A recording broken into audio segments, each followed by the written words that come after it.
Terus saya tuh udah lama ingin tanya masalah keyakinan di dalam kekristenan. Kan gini, menurut Pak Pendeta Esra Soru tuh saya lihat penjelasannya, di dalam kekristenan itu berbuat baik tuh nggak ada gunanya gitu kata dia kan.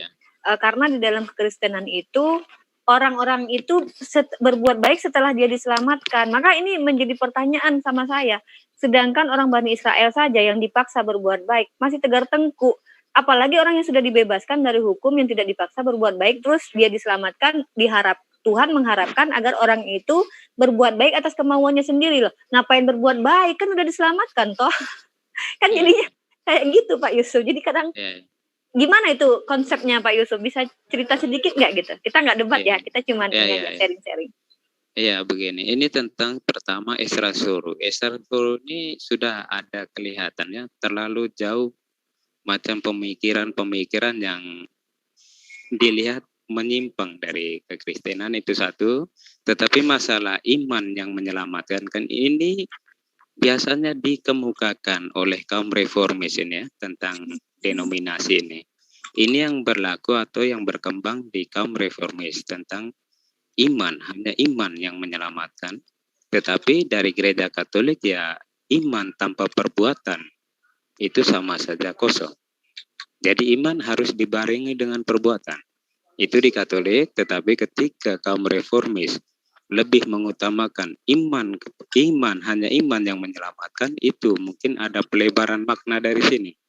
Mungkin yang dimaksud Esra Soru bahwa perbuatan baik itu tidak menentukan itu seperti ini, bahwa pemahaman teologi yang berkembang di kaum denominasi ini, bahwa ketika seseorang sudah percaya kepada Yesus, otomatis dia masuk surga. Mungkin perkembangan teologisnya seperti itu. Tetapi mereka dengan konsep-konsep yang ada kaitannya ya, konsep-konsep yang ada kaitannya tentang surga, neraka, macam itulah. Sehingga dalam penyampaian bagaimana mereka mengubah mau menonjolkan iman yang menyelamatkan inilah yang beranggapan bahwa perbuatan ini bukanlah hal yang bisa dapat kita andalkan untuk keselamatan, karena hanya melalui iman kepada Yesus kita selamat. Itu mungkin perkembangan teologi mereka ya. Tetapi dalam Katolik itu berbeda, karena kami menggunakan basic asal ya, basic asal di mana dari dahulunya Kristen itu iman harus dibarengi dengan perbuatan. Oleh karena itu di Katolik itu ada yang dikenal dengan purgatori itu. Purgatori ini ada alam ketiga di mana sebelum ada itu dituntut pertanggungjawabannya tentang perbuatan itu. Oh gitu. Kalau di dalam Katolik sendiri, Pak Iman, kan kalau saya baca tuh di dalam kitab Anda kan memang ada dua ayat yang berbeda. Satu, manusia diselamatkan karena iman, yang satu lagi karena perbuatan. Karena kan kita punya ya kisah-kisah orang-orang yang diselamatkan karena perbuatannya gitu ya. Seperti Henokh, dia hidup benar dan bergaul dengan Tuhan, maka dia diangkat. Kan gitu ya secara kejadiannya. Artinya bukan cuman iman. Kalau di dalam Islam memang segitu. Ketika kita mengatakan kita beriman, kita harus membuktikan dengan perbuatan. Jadi ketika orang bilang, saya beriman, itu belum tentu dia selamat. Karena iman di mulut ini kan bisa didustakan. Nah, tapi kalau yang saya tangkap dari cara pandang pendeta-pendeta seperti pendeta Esra Soru dan pendeta-pendeta lain, itu dia lebih cenderung ke yang penting kamu beriman, jadi Kristen, sudah kamu selamat, mau sebanyak apapun dosamu, kan gitu. Karena Yesus sudah mati menanggung dosamu. Nah, ini yang ditolak oleh orang-orang intelektual, Pak Yusuf. Makanya saya tertarik membahas tentang konsep keselamatan ini. Karena gini, tidak ada satupun orang yang bisa menjamin walaupun sudah mengatakan kami ada Roh Kudus, ada Roh Tuhan ketika kami menjadi anak Tuhan. Nggak ada satupun orang Kristen itu yang langsung berubah jadi baik. Benar nggak? Itu betul. Kenyataan yang kita lihat bahwa kita yang tidak terlepas dari perbuatan salah. Ini yang kadang mengundang ini. Tetapi mungkin dalam begini ya, pengertian yang harus bisa mereka pertegas, maksudnya para kaum reformis ini, seharusnya mereka mempertegas bahwa ketika mereka beriman kepada Yesus, disitulah perbuatan mereka sepenuhnya harus berubah kepada iman kepada Yesus. Di situ baru ada nilai letak iman yang menyelamatkan. Ya Tanpa artinya itu, diserahkan apa ke gunanya? orangnya kan Pak Yusuf. Sorry saya potong, maksudnya biar kita TikTok. Iya, ya, Artinya bisa. kan kalau kamu sudah diselamatkan oleh Yesus, ya udah kamu sebagai bentuk rasa syukurmu kamu berbuat baik lah, kan begitu ya Pak Iya, Yusuf. iya, Nah betul. masalahnya gini Pak Yusuf, ini ada saya misal saya sama Bang Zuma tiba-tiba dibaptis malam ini nih, kan kami diselamatkan tuh ya. Karena kami mengucapkan syukur, tiba-tiba besok Bang Zuma tuh dia sedekah 1 miliar, saya cuma 1.000.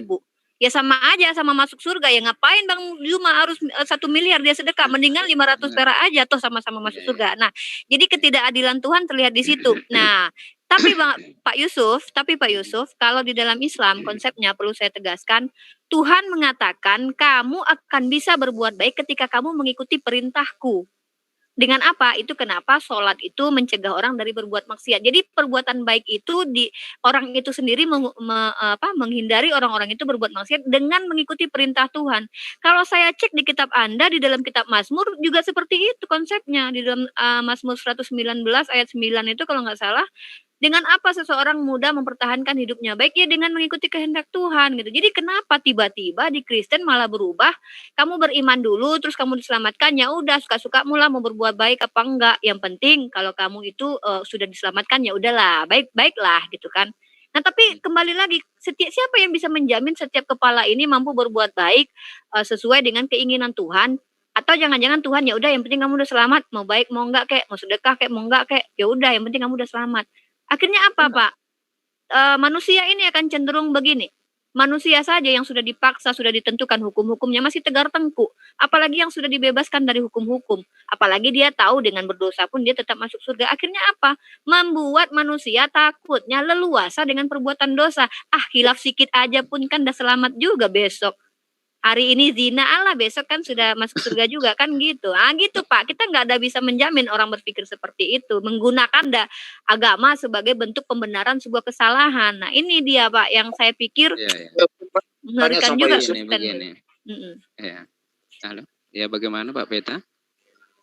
Ya saya mau tanya nih Pak Yusuf, kan menurut kitab Pak Yusuf itu kan bahwa Yesus waktu itu kan untuk menebus dosa manusia kan gitu Pak ya? Iya. Benar Pak ya? Iya. Nah kan gitu. Nah sekarang seumpamanya kan secara realnya kan bahwa dosa orang-orang Kristen kan sudah terampuni semua gitu kan? Artinya kan sudah jaminan masuk surga. Bukan dalam arti itu. Maksud penebusan dosa ini adalah mengembalikan hubungan Allah dengan manusia yang telah dicoreng dari Adam ya. Sebenarnya maksudnya ke situ, bukan berarti di dalam kekatolikan terkhusus Katolik ini ya. Dosa ini maksudnya ada pembagiannya ya. Bukan berarti bahwa semuanya yang dimaksudkan ketika Yesus datang menebus dosa berarti kita suka-suka berbuat dosa, itu tidak betul. Tetapi bahwa dia datang menebus dosa artinya dia memperbaiki hubungan yang telah rusak itu ya. Karena kita tahu sejarah bagaimana cerita kisah tentang iman ini terbentuk di mana kisah penciptaan dengan kehendak bebas manusia jatuh dalam dosa. Dari manusia jatuh dalam dosa ini bagaimana manusia bisa menjalin hubungan baik lagi dengan Tuhan yang adalah kebaikan. Karena Tuhan menciptakan segala sesuatu dalam keadaan baik. Dalam konsep ini, apa yang manusia bisa buat? Ya? Oke, saya tangkap. Berarti kalau seperti itu, berarti kan analogi teman-teman yang lain. Kalau seperti itu, berarti sia-sia dong pengorbanan Yesus kalau seperti itu. Bukan ya saya tidak. Begini Pak Yusuf, karena masih banyak orang-orang Kristen juga mungkin yang melakukan dosa-dosa setelah Yesus datang untuk menebus dosa manusia, kan begitu. Berarti kan kalau seperti itu adalah sia-sia ya. Mungkin kalau pengertiannya Pak Yusuf tidak seperti itu, tetapi kan denominasi yang lain itu beranggapan seperti itu. Berarti kan sia-sia saja Yesus mati kalau begitu. Bukan begini. Ini kalau bilang sia-sia Yesus mati ini lebih mengarah kepada kami ya.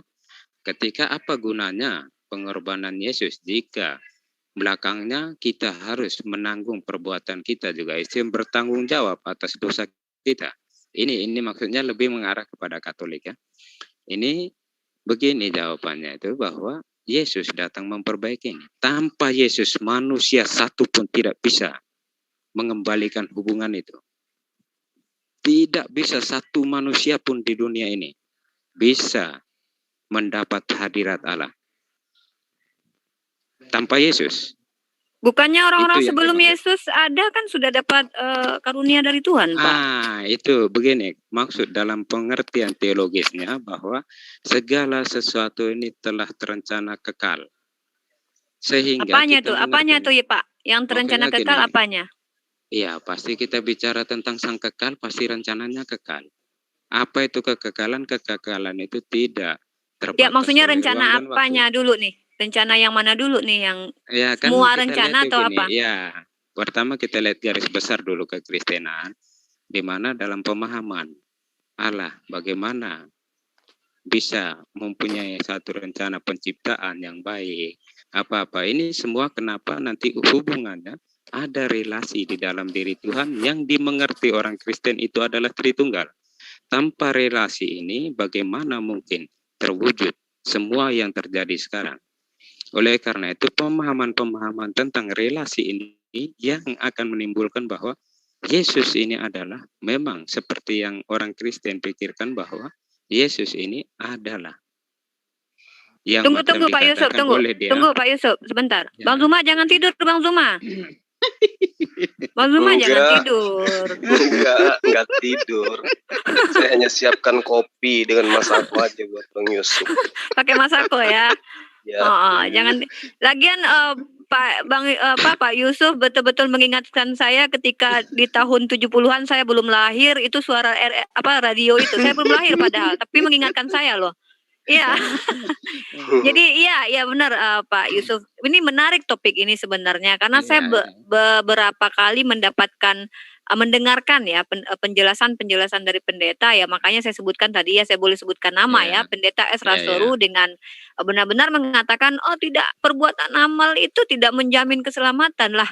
Jadi untuk apa di dunia ini? Apakah Tuhan ini menghadirkan kita ke dunia ini hanya untuk ditebus dosanya begitu saja gitu kan? Jadi kalau di dalam Islam kan konsepnya memang dunia ini tempat diujinya manusia begitu, karena memang di awal Adam itu diciptakan memang itu adalah kehendak Tuhan.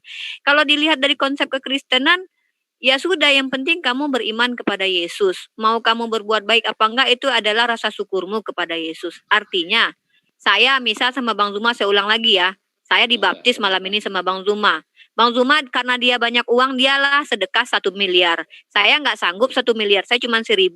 Lah sama-sama masuk surga, ya ngapain Bang Zuma 1 miliar? Mendingan sama-sama saya aja 1.000, dia senang-senang aja lah di dunia. Di dunia dia senang, di surga pun dia senang, di sini senang, di sana senang, kan gitu. Lah ini Tuhan kayak mana jadinya ini Pak?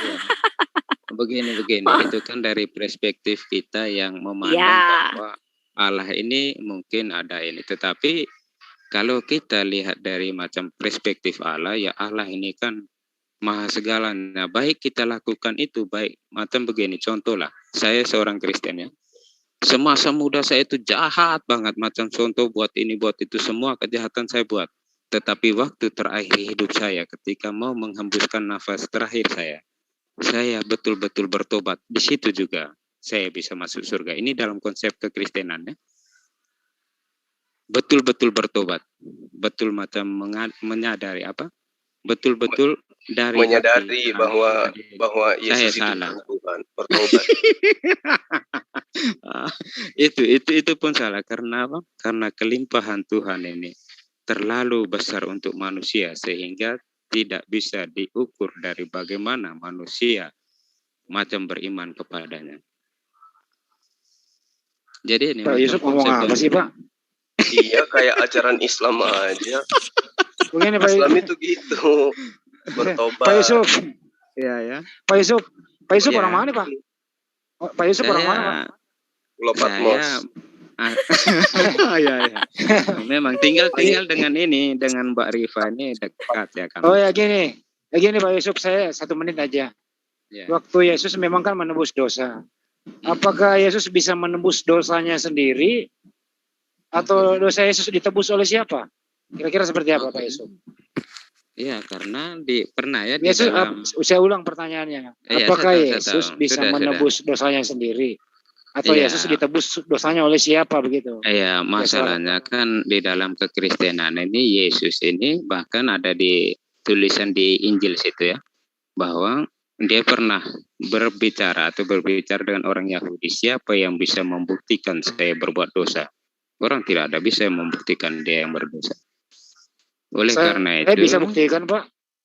maksudnya, Saya bisa dengan buktikan. cara Yesus pikir punya dosa. kamu nanti saya tanya lagi, berarti itu, kalau Pak. Maaf, Pak. ya, Bukan seperti itu yang dikatakan Yesus. Siapa yang bisa membuktikan dosa saya? Bukan itu. Siapa yang tidak berdosa hendaklah melempari perempuan itu. bukan itu. Bukan di cerita itu. Bukan di cerita itu. Ada satu cerita lagi yang dia sempat bercerita dengan kaum Yahudi tentang ini. Dia menantang orang itu, siapa yang bisa dapat membuktikan saya berbuat dosa. Tetapi waktu itu orang pun tidak ada buat. Ada, hanya saya lupa Pak Yusuf, dia cerita apa. Ya. Jadi kesimpulan Pak Yusuf, Yesus nggak punya dosa begitu? Ya jelas tidak punya dosa. Kalau misalnya ngutuk pohon ara, kalau ada orang nggak dibalikin, tain orang anjing, gebrak meja, pedagang gitu, gimana itu Pak? Itu bukan dosa Pak? Itu contoh macam menghalau para pedagang. Orang yang kurang ajar dihalau kok bilang berdosa, bagaimana sih? Mengutuk pohon ara bukan maksud itu ya. Cerita tentang kutuk pohon ara ini ada maksud lain di balik cerita itu. Maksudnya bahwa ada cerita-cerita yang dimunculkan di dalam Injil. Kita lihat Injil ini dia di mana. Contoh kalau di dalam Injil Matius atau Markus, dia punya pendekatannya berbeda sehingga memahami apa yang mau disampaikan itu tangkap maknanya. Dia tidak berarti bahwa Yesus mau tunjukkan kuasa ngutuk sana ngutuk sini, tidak. Dosa yang paling terbesar yang dilakukan oleh Yesus itu merobek selaput darah Maria. Itu kan tidak. Itu iya, kan dia Tuhan. Ngapain dia harus korbankan wanita? Iya, kalau harusnya gitu dia tampil aja firman menjadi manusia nggak jadi dong. Turun kayak hujan, turun begitu sampai dekat bumi langsung menjadi manusia besar. Berarti Nabi Adam macam itu.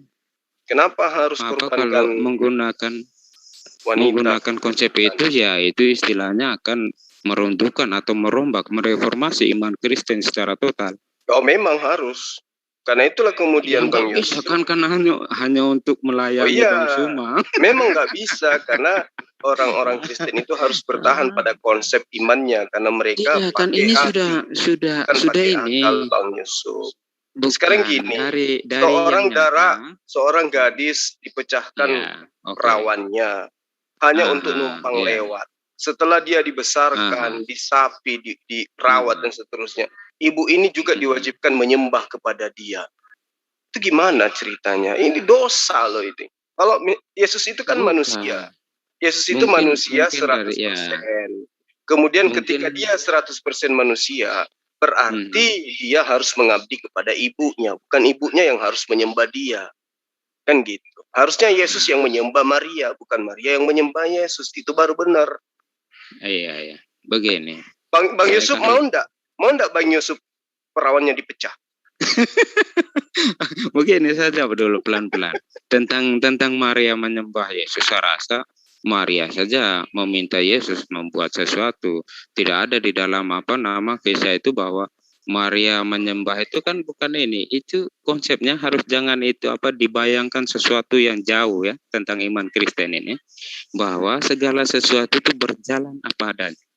Maksudnya bahwa ketika dimengerti seperti itu maka akan jadi seperti itu. Jadi jangan bayangkan bahwa ketika Yesus ini dianggap Tuhan berarti nanti orang-orang sebelumnya yang tidak mengenal Yesus bagaimana bisa mengatakan Yesus adalah Tuhan. Ini jadi Maria menyembah siapa? Pak Yusuf, bukan menyembah siapa.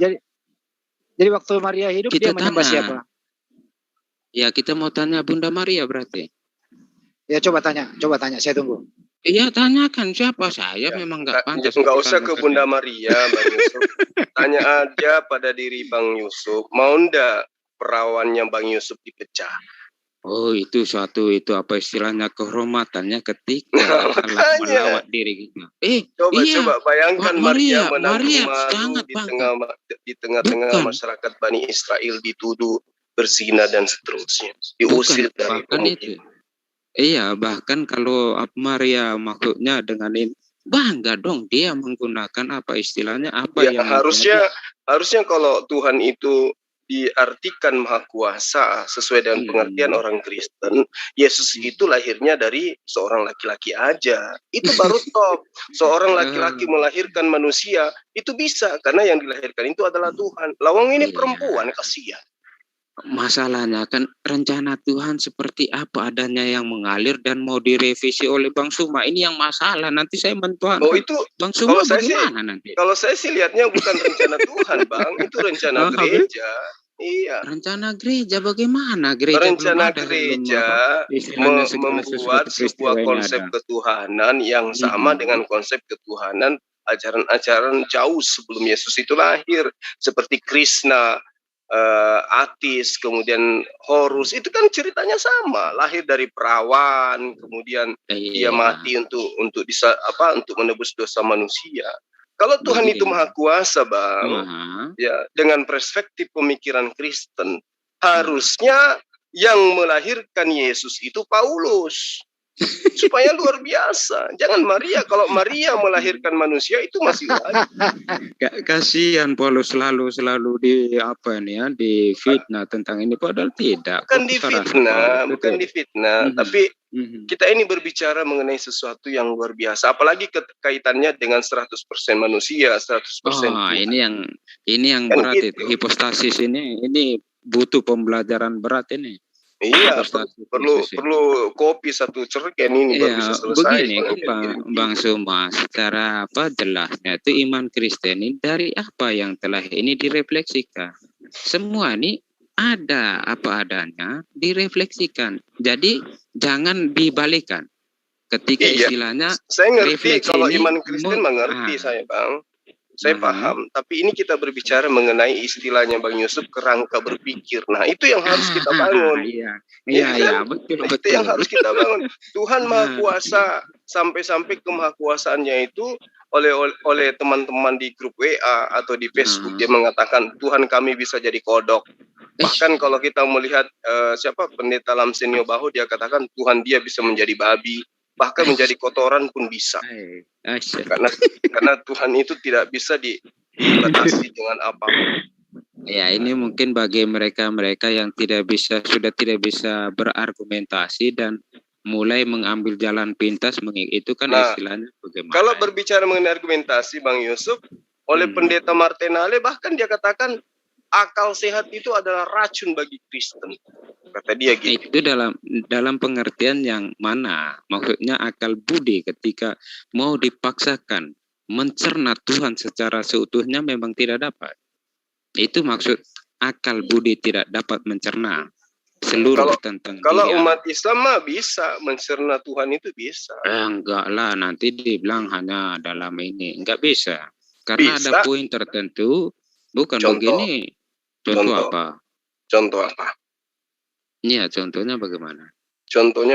Nanti saya coba bantah dengan cara berpikir saya. Nanti coba saya bantah dengan cara berpikir saya. Nggak bisa kan? Nah, itulah logika. Jadi kita melogikakan Tuhan dengan narasi-narasi yang dibangun kemudian dengan mengatakan bahwa Yesus itu adalah Tuhan yang datang dalam rupa manusia.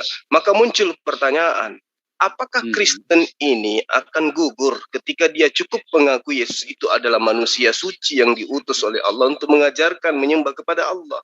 Sementara Yesus sendiri mengatakan, hidup kekal itu adalah engkau, mereka, dia, saya, mengenal satu-satunya Allah yang benar adalah Allah, yang maha suci lagi maha tinggi. Kan gitu, udah selesai. Seperti umat Islam. Umat Islam kan tidak ada bebannya, Bang Yohanes Yusuf. Ketika nanti ditanyai oleh Yesus, kenapa kamu tidak menyembahku? Ya, kami mengatakan, lu nggak pernah ngajarin. Gitu. Kenapa kamu menyembah hanya kepada Allah?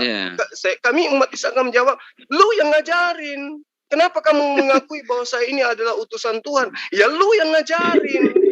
Itu materi saya itu.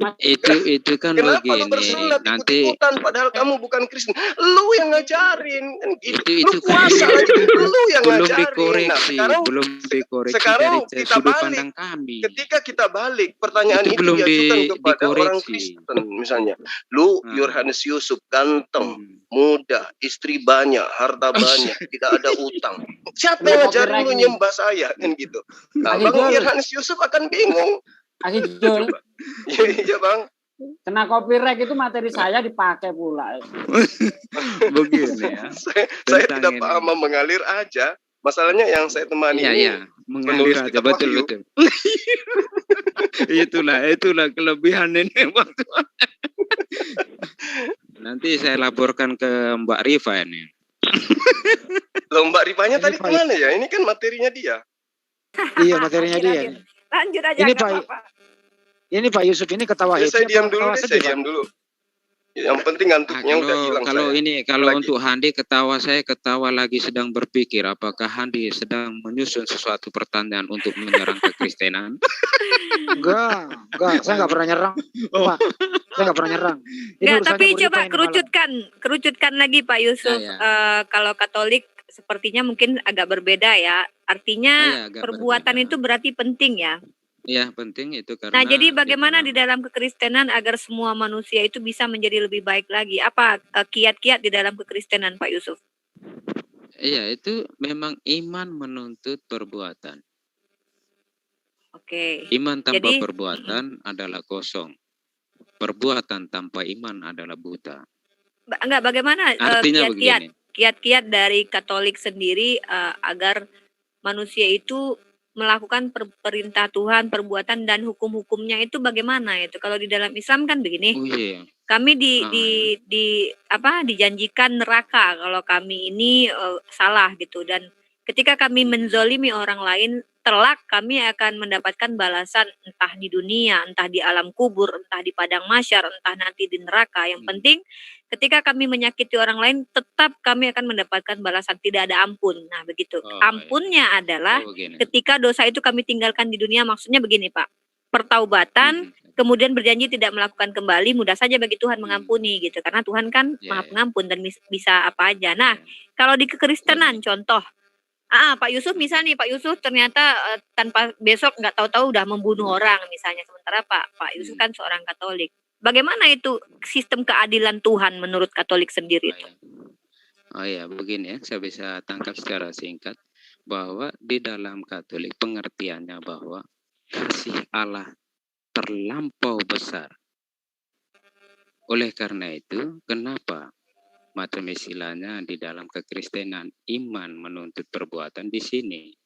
Sebenarnya hal neraka sebagai sesuatu yang nanti ketika ini neraka hanya bagi mereka yang menolak Yesus sebagai utusan dari Bapa, yang mau memperbaiki hubungan yang telah rusak oleh manusia. Itu neraka yang ada di dalam konsep kekristenan. Nah, itu kan utusan tuh. Ya, dia memang Yesus adalah utusan. Ini ada netizen saja, siapa ini, Muslim apa Kristen? Netizen saja. Bentar Pak Yusuf, biar kita tidak ada yang siapa ini? Netizen saja. Ya, saya Muslim. Oh, Muslim. Kalau misal ini ada yang dibicarakan nggak apa-apa, tapi kalau Pak Yusuf lagi ini jangan ada yang ganggu, kasihan beliau. Biar Bang Zuma tidur. Soalnya Bang Zuma tuh kayaknya seneng kali dengar Pak Yusuf bicara gitu kan, sambil minum kopi pakai masako. Itu padahal sudah siapin air seember tuh mau siram. Untung aja jauh ya Bang Zuma ya. Saya udah siapkan gunting. Buat sunat Pak Yusuf, Bang. Betul. Sudah tua. Gak apa-apa kalau nggak mau gunting kan pakai cangkul. Abraham kan tua di sunat. Saya pernah nyunatin orang umur 60 tahun. Ya, jadi gitu Pak Yusuf. Saya juga pernah pakai mesin ini, gunting rumput. Oh, cocok ini sama Pak Yusuf ini kalau mesin gunting rumput ini. Ya menarik sih dengan Pak Yusuf ini, menarik diskusi dengan beliau. Jadi kita bisa dirina bobokkan. Jadi Bang Zuma diam-diam ternyata sudah sampai ke Pulau Patmos kan, dengerin suaranya Pak. Ya gitulah sih Pak Yusuf ya. Kenapa saya tuh banyak sekali ingin bertanya kepada saudara Kristen. Kadang saya pengen pengen tahu bagaimana sih pendapat mereka. Kenapa kok tiba-tiba ketika sudah beriman, kalau Pak Yusuf kan katakan nih, memang iman menuntut perbuatan loh. Bagaimana perbuatan itu dituntut sementara kan ketentuan-ketentuan di dalam kekristenan bukan saya bilang tidak jelas ya, tapi kan beda ya kan syariat-syariat kalau di dalam Islam itu jelas. Masalah warisan, masalah hutang, masalah pernikahan, masalah ini tuh jelas diatur. Dan ini pun juga dilakukan oleh nabi-nabi sebelumnya. Nah kalau di Kristenan kan kita bisa dengarkan kata Paulus bahwa umat Kristen itu sudah tidak hidup di bawah hukum Tuhan karena hidupnya di dalam iman, di dalam Yesus. Jadi hukum Tuhan itu sudah tidak ada kan, Pak Yusuf tahu ayatnya kan? Nah jadi Kristen tahu sebentar tentang Paulus yang bagaimana berargumentasi dengan orang-orang pada waktu itu, di mana dia mau menekankan bahwa inti dari semua kepercayaan iman itu yaitu bahwa percaya kepada Yesus, bukan lagi kepada hukum Taurat. Karena Yesus adalah kepenuhan. Itu sebenarnya garis besar argumentasi Paulus kepada surat-surat ini lebih kepada pembelaan ya. Tapi kalau saya membaca surat-surat Paulus yang kekristenan ini lebih dimonopoli oleh surat-surat Paulus kalau saya baca Pak. Boleh bisa bilang begitu ya? Begini ya, kebetulan macam Paulus pertamanya surat-surat ini dahulu sebenarnya. Dia menuliskan dahulu ketika gereja perdana. Sebelum ada semua ini pengajaran secara lisannya oleh para rasul, pengajaran tulisan. Ketika mereka berkumpul, mereka membacakan apa ya? Paling ada di Taurat, yang Taurat itu yang juga dipakai itu ya. Septuaginta itu mungkin dibacakan. Tetapi ketika sudah ada surat Paulus, di ini tentang gereja ini sebenarnya panjang dan penjelasannya lebar. Itu ada macam di gereja Yerusalem, sudah ada di gereja Antioquia. Iya, tapi poinnya gini Pak. Poinnya koreksi saya kalau saya salah. Ketika saya membaca Bible itu kebanyakan surat-surat Paulus dan dia sendiri yang menceritakan tentang dirinya kan. Kalau nabinya umat Islam itu kan tentang kepribadian beliau, tentang hidup beliau. Itu kan bukan beliau yang menceritakan sendiri, tapi kan orang lain gitu kan. Nah sama kayak saya nih Pak. Saya menceritakan tentang diri saya kepada orang lain gitu kan melalui surat-surat. Ya nggak mungkin saya ceritakan yang buruk-buruk tentang saya kan. Pasti saya ceritakan yang baik-baik lah tentang saya. Makanya Paulus kan bilang nih, aku ini kan rasul kalian juga gitu kan, harusnya kalian patuh kepadaku kan. Itu penekanan Paulus kepada orang-orang yang disurati oleh dia. Nah tapi kalau kembali lagi kita banyak membaca ayat di dalam Alkitab bahwa Tuhan itu akan menghukum seseorang sesuai dengan perbuatannya. Bahkan di kitab Wahyu yang termasuk kitab kitab yang lumayan banyak diperdebatkan, tertulis juga begitu. Dia akan datang membawa hukuman sesuai dengan perbuatanmu. Lah tiba-tiba ketika menjadi Kristen dosa diampuni dan ya berbuat baik itu terserah kalian karena itu rasa syukur kalian. Di mana letak pernyataan Tuhan bahwa dia akan memberikan hukuman sesuai dengan perbuatan manusia gitu? Toh ketika ada umat Kristen yang mungkin salah atau berdosa, toh dia masuk surga juga karena iman gitu kan? Atau Pak Yusuf mau menyatakan bahwa benar ya kata Yesus, tidak semua orang Kristen pasti masuk surga, begitukah? Begini, tentang itu dulu. Dari pertama saya mau coba untuk memperkenalkan ya, dalam terutama perjanjian baru, ketika membaca Injil harus dalam kerangkanya. Kisah para rasul agak berbeda dengan surat-surat Paulus, ini pun pendekatannya berbeda. Sehingga dalam pengertian ini kita jangan mencampurkan, apalagi sampai ke Wahyu ya. Itu ada berbeda semua pendekatannya ini, sehingga bisa menangkap maknanya. Kita tidak bisa ambil dalam perkataan Paulus kita bandingkan dengan Injil, apalagi kita bandingkan dengan Wahyu, itu jauh dari pengertian kekristenan untuk menangkap makna. Kedua, tentang surat-surat Paulus ini berhubungan dengan bagaimana dia menjelaskan, bukan dia mau memegahkan diri atau ini, tapi lebih kepada pembelaan iman. Argumentasi pembelaan iman atau pembelaan diri Pak? Soalnya banyak saya baca itu pembelaan diri ya. Ya, karena melalui ini kan dia bercerita dia sebagai, karena waktu itu perkembangannya kan mereka ini sebagai pilar gereja ya. Iya, Paulus ini kelihatan bahwa dia meyakinkan orang-orang yang disuratinya bahwa dia itu layak mendapatkan tempat sebagai seorang rasul gitu. Iya, ini kalau mempelajari pribadi dan seluk-beluk Paulus sendiri, kita kan tahu bahkan di zamannya orang Kristen pun banyak yang meragukan dia karena dia dari latar belakang yang menindas kekristenan. Oleh karena itu dia. Nah, itu dia Pak. Itu dia. Sorry saya ini ya, saya biar kita nggak lama-lama ya. Nah, jadi begini, seolah-olah saya menangkap begini Pak. Ketika seseorang yang tadinya jahat, dia adalah seorang penjahat, kemudian dia mencoba mengambil sebuah ajaran pada masa itu, ajaran itu ya Yesus kan terkenal pada masa itu dan pengikutnya banyak juga ada yang mengikuti dan dia melakukan mukjizat-mukjizat. Istilahnya pada saat itu dia sedang terkenal Yesus itu gitu kan. Nah, apakah Pak Yusuf tidak mengambil tidak berpikir bahwa seolah-olah Paulus ini mengambil kesempatan di dalam pada masa itu dia karena dia tadinya adalah jahat. Kemudian dia dengan sendirinya dia katakan Tuhan itu mengampuni setiap dosa orang yang jahat. Yang penting percaya dengan Yesus. Jadi dia pun menyebarkan Injil kepada orang yang tidak bersunat adalah orang-orang yang tidak pegang hukum Taurat. Istilahnya bukan orang Yahudi, orang-orang Yunani, orang-orang di luar konteks yang memegang hukum Taurat gitu kan. Terus seolah dia mau menggaburkan, maksudnya mau mencampurkan gitu. Mungkin kalau Bang Zuma lebih ini menjelaskannya ya, kayak Romawi dengan Yahudi itu dicampur aduk sama Paulus. Lalu dia dengan statement mengatakan matinya Yesus itu hukum Taurat sudah sudah dibatalkan. Jadi orang-orang yang mau berdosa silakan masuk ke dalam keyakinan ini, percayalah bahwa dia Tuhan maka kalian akan selamat. Jadi orang-orang yang jahat, orang itu merasa aman masuk menjadi Kristen, lalu dia ditawarkan keselamatan yang itu kan keselamatannya nggak bisa dibuktikan, ini nggak bisa divalidasi karena ini perkara hal yang belum terjadi gitu kan. Jadi keinginan Paulus yang mengumpulkan jemaat ini yang terbaca oleh saya Pak ketika dia mengatakan penekanan suratnya bahwa saya ini rasul, saya udah melakukan banyak hal, kenapa kalian masih ini juga dengan saya gitu. Udah percaya aja sama Yesus, pokoknya kalau kalian percaya Yesus kalian selamat dah, mau berdosa mau enggak pokoknya selamat aja gitu. Jadi ini yang kadang saya baca karena Yesus tidak mengajarkan begitu.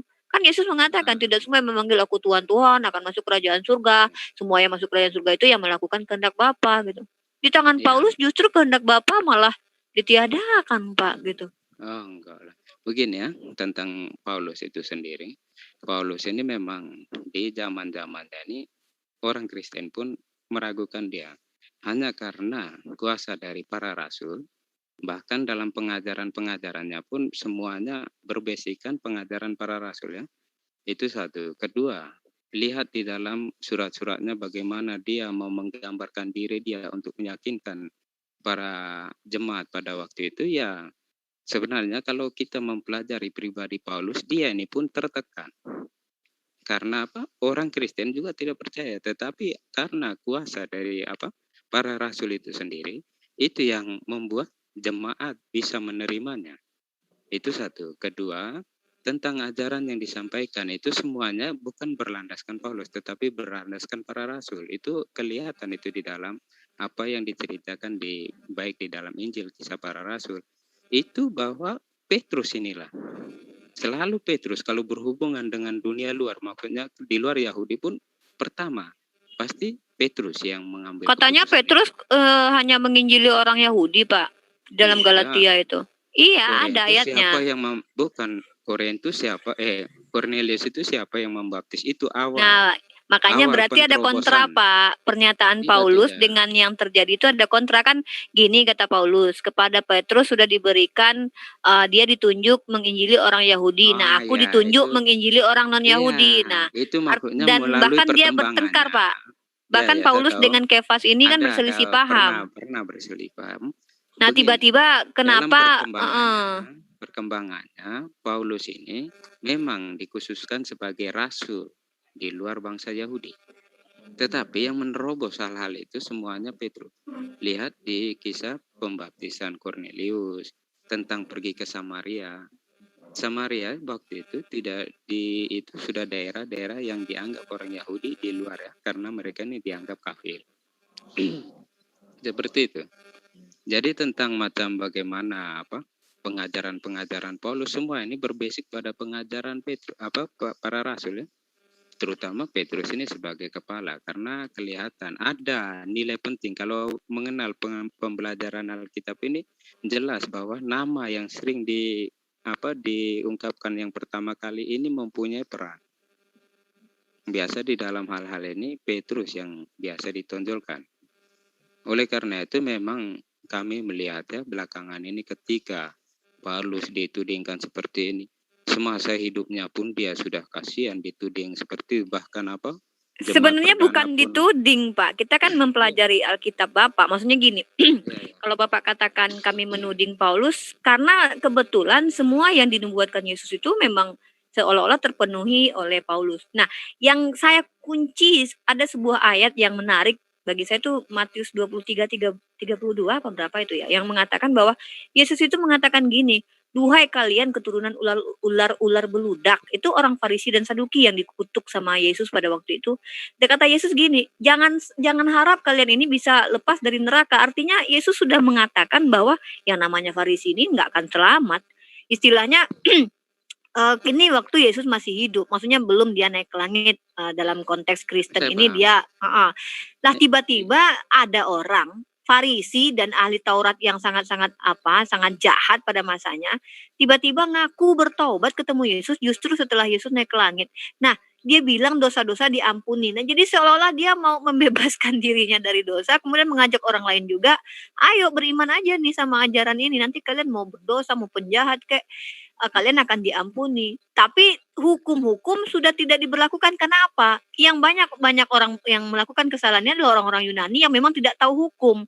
Jadi enak sekali menjadi orang Yunani pada masa itu, penyembah pagan pada masa itu. Ya dia pengajarannya hampir sama karena ada penembusan dosa, dia masuk pun nggak melakukan hukum-hukum seperti orang Yahudi, nggak perlu bersunat, nggak boleh makan babi, boleh minum alkohol, dan tidak ada ketentuan-ketentuan yang jelas, maksudnya seperti yang dilakukan orang Yahudi, misalnya kalau makan cuci tangan gitu.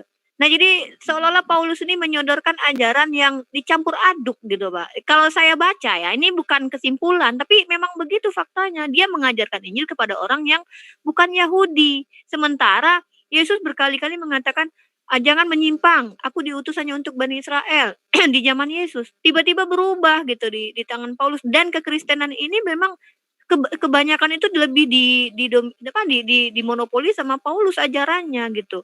Tentang dosa waris, tentang kematian Yesus yang katanya menjadikan matinya Yesus meniadakan hukum Taurat, itu kan di tangan Paulus semua, Pak. Kalau kita pelajari Yesus kan tidak mengajarkan seperti itu. Tidak seperti itu ya. Dalam perkembangan pemahaman kekristenan, terutama mencermati Injil, apa-apa tidak seperti itu juga ya. Karena apa? Karena pergerakan ada.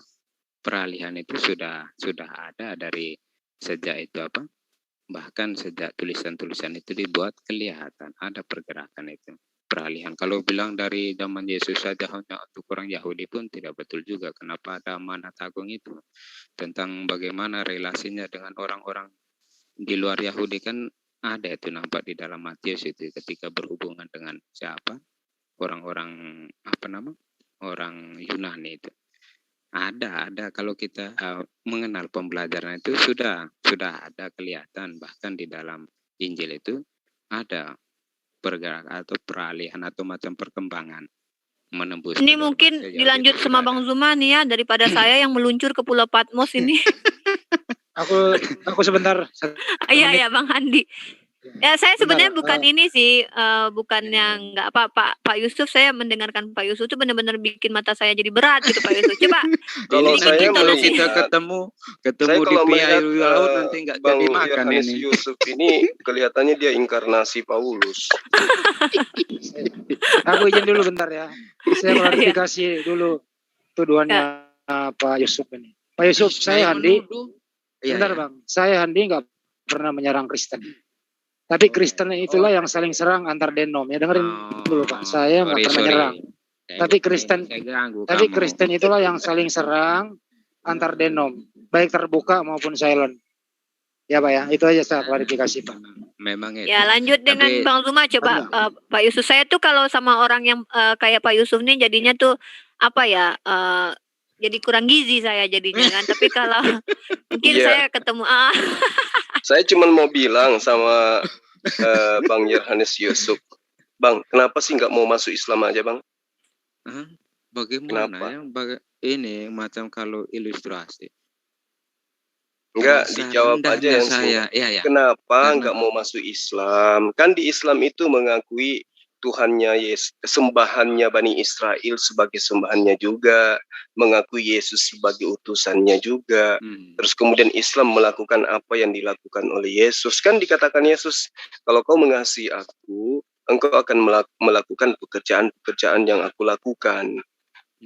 Nah, kenapa ketika saya katakan kenapa Bang Yohanes Yusuf tidak menjadi orang Islam saja? Kenapa? Karena Islam itu tetap Yesus itu Tuhan atau bukan Tuhan, kelak umat Islam itu akan tetap selamat, Bang. Kalau Yesus Tuhan, lalu kemudian Islam tidak menyembahnya, Islam punya dalil. Karena kamu tidak mengajarkan dirimu adalah Tuhan. Nah, kalau dia adalah bukan Tuhan tapi utusan Tuhan, udah pasti Islam itu selamat. Nah, kebalikan, Yesus Tuhan ataupun bukan Tuhan, Kristen tidak ada jalan selamatnya, Bang. Misalnya Yesus itu adalah Tuhan ternyata. Tetapi dia hanya Tuhan bagi Bani Israel. Nah, kalau dia bukan Tuhan, celaka 12 kali, Bang. Makanya saya katakan, kenapa nggak menjadi Islam saja? Kalau di Islam itu komplit dia. Yesus Tuhan, Islam masuk surga. Yesus bukan Tuhan, Islam juga masuk surga. Nah, celakanya kalau ternyata Rasulullah Muhammad SAW itu betul-betul Nabi. Kristen, wah tempatnya di neraka semua. Nah, kalau di Islam, Anda mengamankan diri. Muhammad Rasulullah SAW Nabi, Anda selamat. Yesus adalah seorang Tuhan, Anda selamat. Yesus adalah utusan Tuhan, Anda juga selamat. Nah, kenapa nggak masuk Islam? Kalau orang masuk Islam itu ganteng, gagah, awet muda. Jadi yang Kristenin semuanya di Patmos. Ya itu pertanyaan sederhana saya, Bang. Kenapa nggak masuk Islam aja, Bang? Ya, Pak Yusuf nggak mau disunat sama gunting rumput. Gak usah takut kalau sunat. Saya yang sunat, Bang. Betul. Saya pakai suntikan kerbau yang jarumnya besar. Gak sakit. Begini ya, kalau memang saya macam apa istilahnya setelah memang ada niat, bukan setelah macam melalui pembelajaran, mencermati, mengkritisi bahkan kekristenan, saya lihat kerangka iman Kristen begitu terlampau besar untuk saya pahami sepenuhnya. Oleh karena itu dalam pemikiran saya beriman ini pada hati. Yaitu bahwa saya merasa sangat rendah di hadapan Tuhan yang hadir menyapa saya. Ini yang terlewatkan. Iya, gimana Anda bisa dikatakan rendah di hadapan Tuhan, lawang menuhankan dia saja nggak pernah, yang Anda tuhankan utusannya, kan gitu, Bang. Iya, masalahnya begini. Untuk apa Yesus diutus? Untuk mengembalikan, untuk mengajak Bani Israel kembali kepada hukumnya Nabi Musa. Itu tujuannya Yesus diutus. Nah, sekarang kalau Anda menjadi Islam, Anda akan mengakui itu, Anda akan mengimani itu, bahwa Yesus diutus hanya kepada Bani Israel, mengembalikan Bani Israel kembali kepada perjanjian barunya Allah kepada Bani Israel. Anda aman dari neraka pokoknya kalau Anda masuk Islam. Mau Yesus itu Tuhan, mau Yesus itu hanya utusan, tetap aja masuk surga. Ya, begini. Bahkan saya lihat bahwa melalui Yesus, saya bisa mengenal Allah secara real. Iya kan, yang Anda maksud Allah itu kan Yesusnya. Allah itu nggak bisa dilihat. Trinitas, bukan itu ya? Kalau ya, Trinitas, apalagi Trinitas, Bang. Yesus itu nggak pernah ngajarin Trinitas. Ini kan yang jadi masalah masing-masing mengenal Yesus. Iya itu, ya kan? Memang itu kerangka yang saya dengan Abang Suma sudah kenal dari dulu itu ya, itu kerangkanya di situ perbedaannya. Ini Pak Yusuf. Iya. Ya, Tapi kalau memang benar Yesus itu bisa menunjukkan Tuhan yang benar gitu ya. Tapi kenyataannya sesama Kristen masih cakar-cakaran masalah ketuhanan. Ini gimana nih Pak? Mana yang benar itu? Oneness, Unitarian, atau gini, Trinitas? Penjelasan gitu. Penjelasan begini tentang Oneness atau tentang Unitarian dengan Oneness ya. Kalau ini dari dulu dipandang sesat. Jadi ketika ada pengaburan sekarang, orang Unitarian mengatakan Kristen, Oneness mengatakan Kristen, ya ini kan hak mereka mengatakan Kristen. Tetapi gereja sudah sejak zaman awal ya, itu mungkin abad kedua, Sabellian ini sudah memperkenalkan Unitarian ini. Yang kerasnya pada Arius itu ya.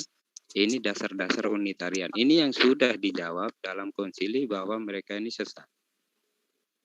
Dari mereka inilah muncul rumusan, maksudnya gereja merumuskan. Bentar, Pak. Oke.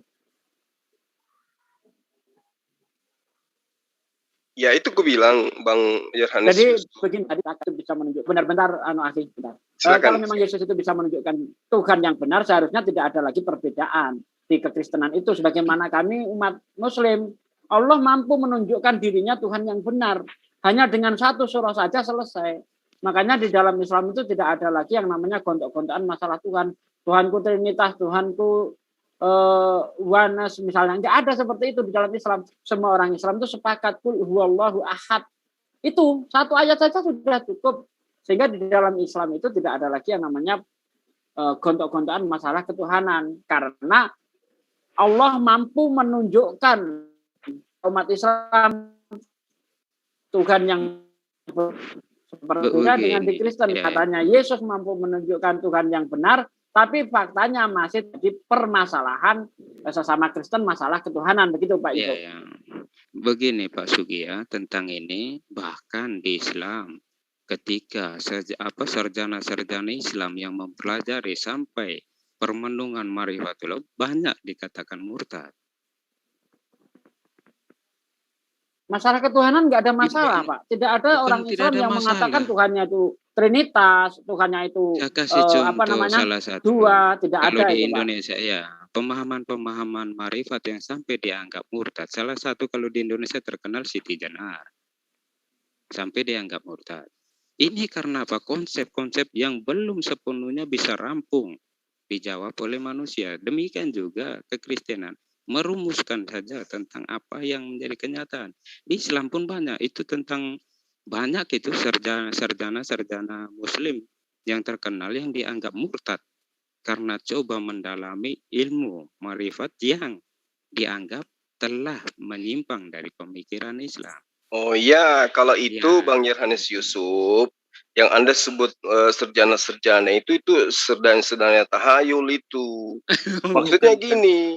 Dia bermakrifat, dengan mengatakan dengan mencari wujud Allah. Padahal kan konsep dalam ajaran agama Islam, berpikirlah kamu tentang ya esensi atau tentang ciptaan. Maaf. Tapi jangan sekali-kali kamu berpikir tentang wujud Allah. Itu konsep dalam ajaran agama Islam. Nah, orang-orang yang Anda sebut tadi marifat itu bukan marifat. Tapi mereka itu kembali ke dunia pagan. Ingin Tuhan itu wujud seperti makhluk. Nah itu. Jadi dia. Oleh karena itu. Bukan begini Bang. Dari sekilas penjelasan kan kita sudah tahu. Ternyata ada juga. Islam begitu. Itu poin saya ya. Dimana ketika oknum itu. Oknum. Ya kalau di sama. Oknum. Kalau di Kristen kan beda. Bukan oknum. Tapi konsep agama. Tuhan lahir dalam rupa manusia. Ya kan kita tidak bisa klaim bahwa Unitarian tak boleh bilang menggunakan kata Kristen, kan nggak boleh juga. Ketika Unitarian mengatakan dia Kristen ya apa boleh buat. Tetapi kita harus tahu bahwa Unitarian ya yang terpenting kemudian adalah menjadi seorang Muslim itu sudah pasti selamat Bang Yusuf. Kan ini juga kalau di dalam iman Kristen bahwa melalui iman kepada Yesus kami mengenal Allah yang benar. Nah, sekarang kalau Anda mengatakan melalui iman kepada Yesus kami mengenal Allah yang benar. Nah, Allah yang Anda maksud di sini kan Yesus itu sendiri kan? Ya, dalam pemikiran perkembangannya bahwa Yesus sebagai firman yang menjadi manusia. Nah, itu dia. Maka dari itulah kemudian saya katakan tidak ada keselamatan di luar daripada Islam. Karena konsep itu tidak diajarkan oleh Yesus. Nah, sekarang buktinya, sekarang gini. Hari kebangkitan itu pasti ada. Ya kan? Hari kebangkitan itu mutlak dihadapi. Mau Islam, mau Kristen. Nah, hari penghakiman pun itu ada. Itu udah pasti. Nah, sekarang ketika Anda dihakimi oleh Yesus, ditanyai, siapa yang mengajarkan, siapa yang memerintahkan ya, Anda menyembah aku, menyembah Yesus? Apa kira-kira jawaban Anda, Bang Yerhanes Yusuf, kala itu? Ini pasti kita akan hadapi ini. Ini fakta yang memang sudah digambarkan baik dalam kitab sucinya Anda maupun di Islam. Bahwa penghakiman itu ada. Yesus akan mengambil ke-12 muridnya untuk duduk di atas tahta untuk menghakimi manusia. Salah satu pertanyaannya adalah siapa yang suruh Anda menyembahku? Sementara ketika aku di dunia, aku mengajarkan orang-orang menyembah hanya kepada Allah saja. Nah, sekarang pertanyaan saya, siapa yang memerintahkan Anda menyembahku, kata Yesus? Kira-kira Bang Yerhanes Yusuf jawab apa pada saat itu? Ya, sekarang begini, saya mau tanya dulu apa saja jawaban menurut kira-kira atau pengandaian saya atau jawaban menurut apa dari sudut pandang teologi atau jawaban menurut Yesus. Kita lihat dari rangkuman pengajarannya ketika dia datang kepada Bani Israel. Kan gini, kayak Muslim nih saya nih Zulkifli Mabas maju ke depan, saya maju dengan gagahnya kan, sambil goyang-goyang isap rokok. Ditanyainlah sama si Yesus tuh. Lu di dunia umur lu sampai 200 tahun lu nggak pernah nyembah saya sekalipun. Kenapa seperti itu, Zulkifli? Kamu sok jagoan kali di hadapan saya. Apa kata saya? Lawang kamu sendiri yang nggak pernah ngajarin kayak gitu toh. Kamu hampir 3 tahun berdakwah. Sehari pun sekalipun dari mulutmu itu nggak pernah keluar kalau kau itu Tuhan. Lah kok mana? Aku ini punya otak. Yang memerintahkan saya ngajarin menyembah kepada dirinya aja saya nggak sembah. Kalau betul-betul bukan Tuhan, apalagi tiba-tiba jadi orang Jawa sih. Apalagi sampean maksud saya. Apalagi ini lagi makan ini pecel lele jadi tadi iya, kok iso kaya ngono. Tiba-tiba jadi orang Jawa itu gimana? Karena saya ditanya sama Yesus yang versi Jawa, Mas. Jadinya saya jawab kayak gitu. Jadi saya jawab, lah, waktu Anda itu di muka bumi sekalipun Anda tidak pernah mengajarkan manusia untuk menyembah Anda. Bagaimana mungkin saya mau menyembah Anda? Wong sama-sama kita manusia.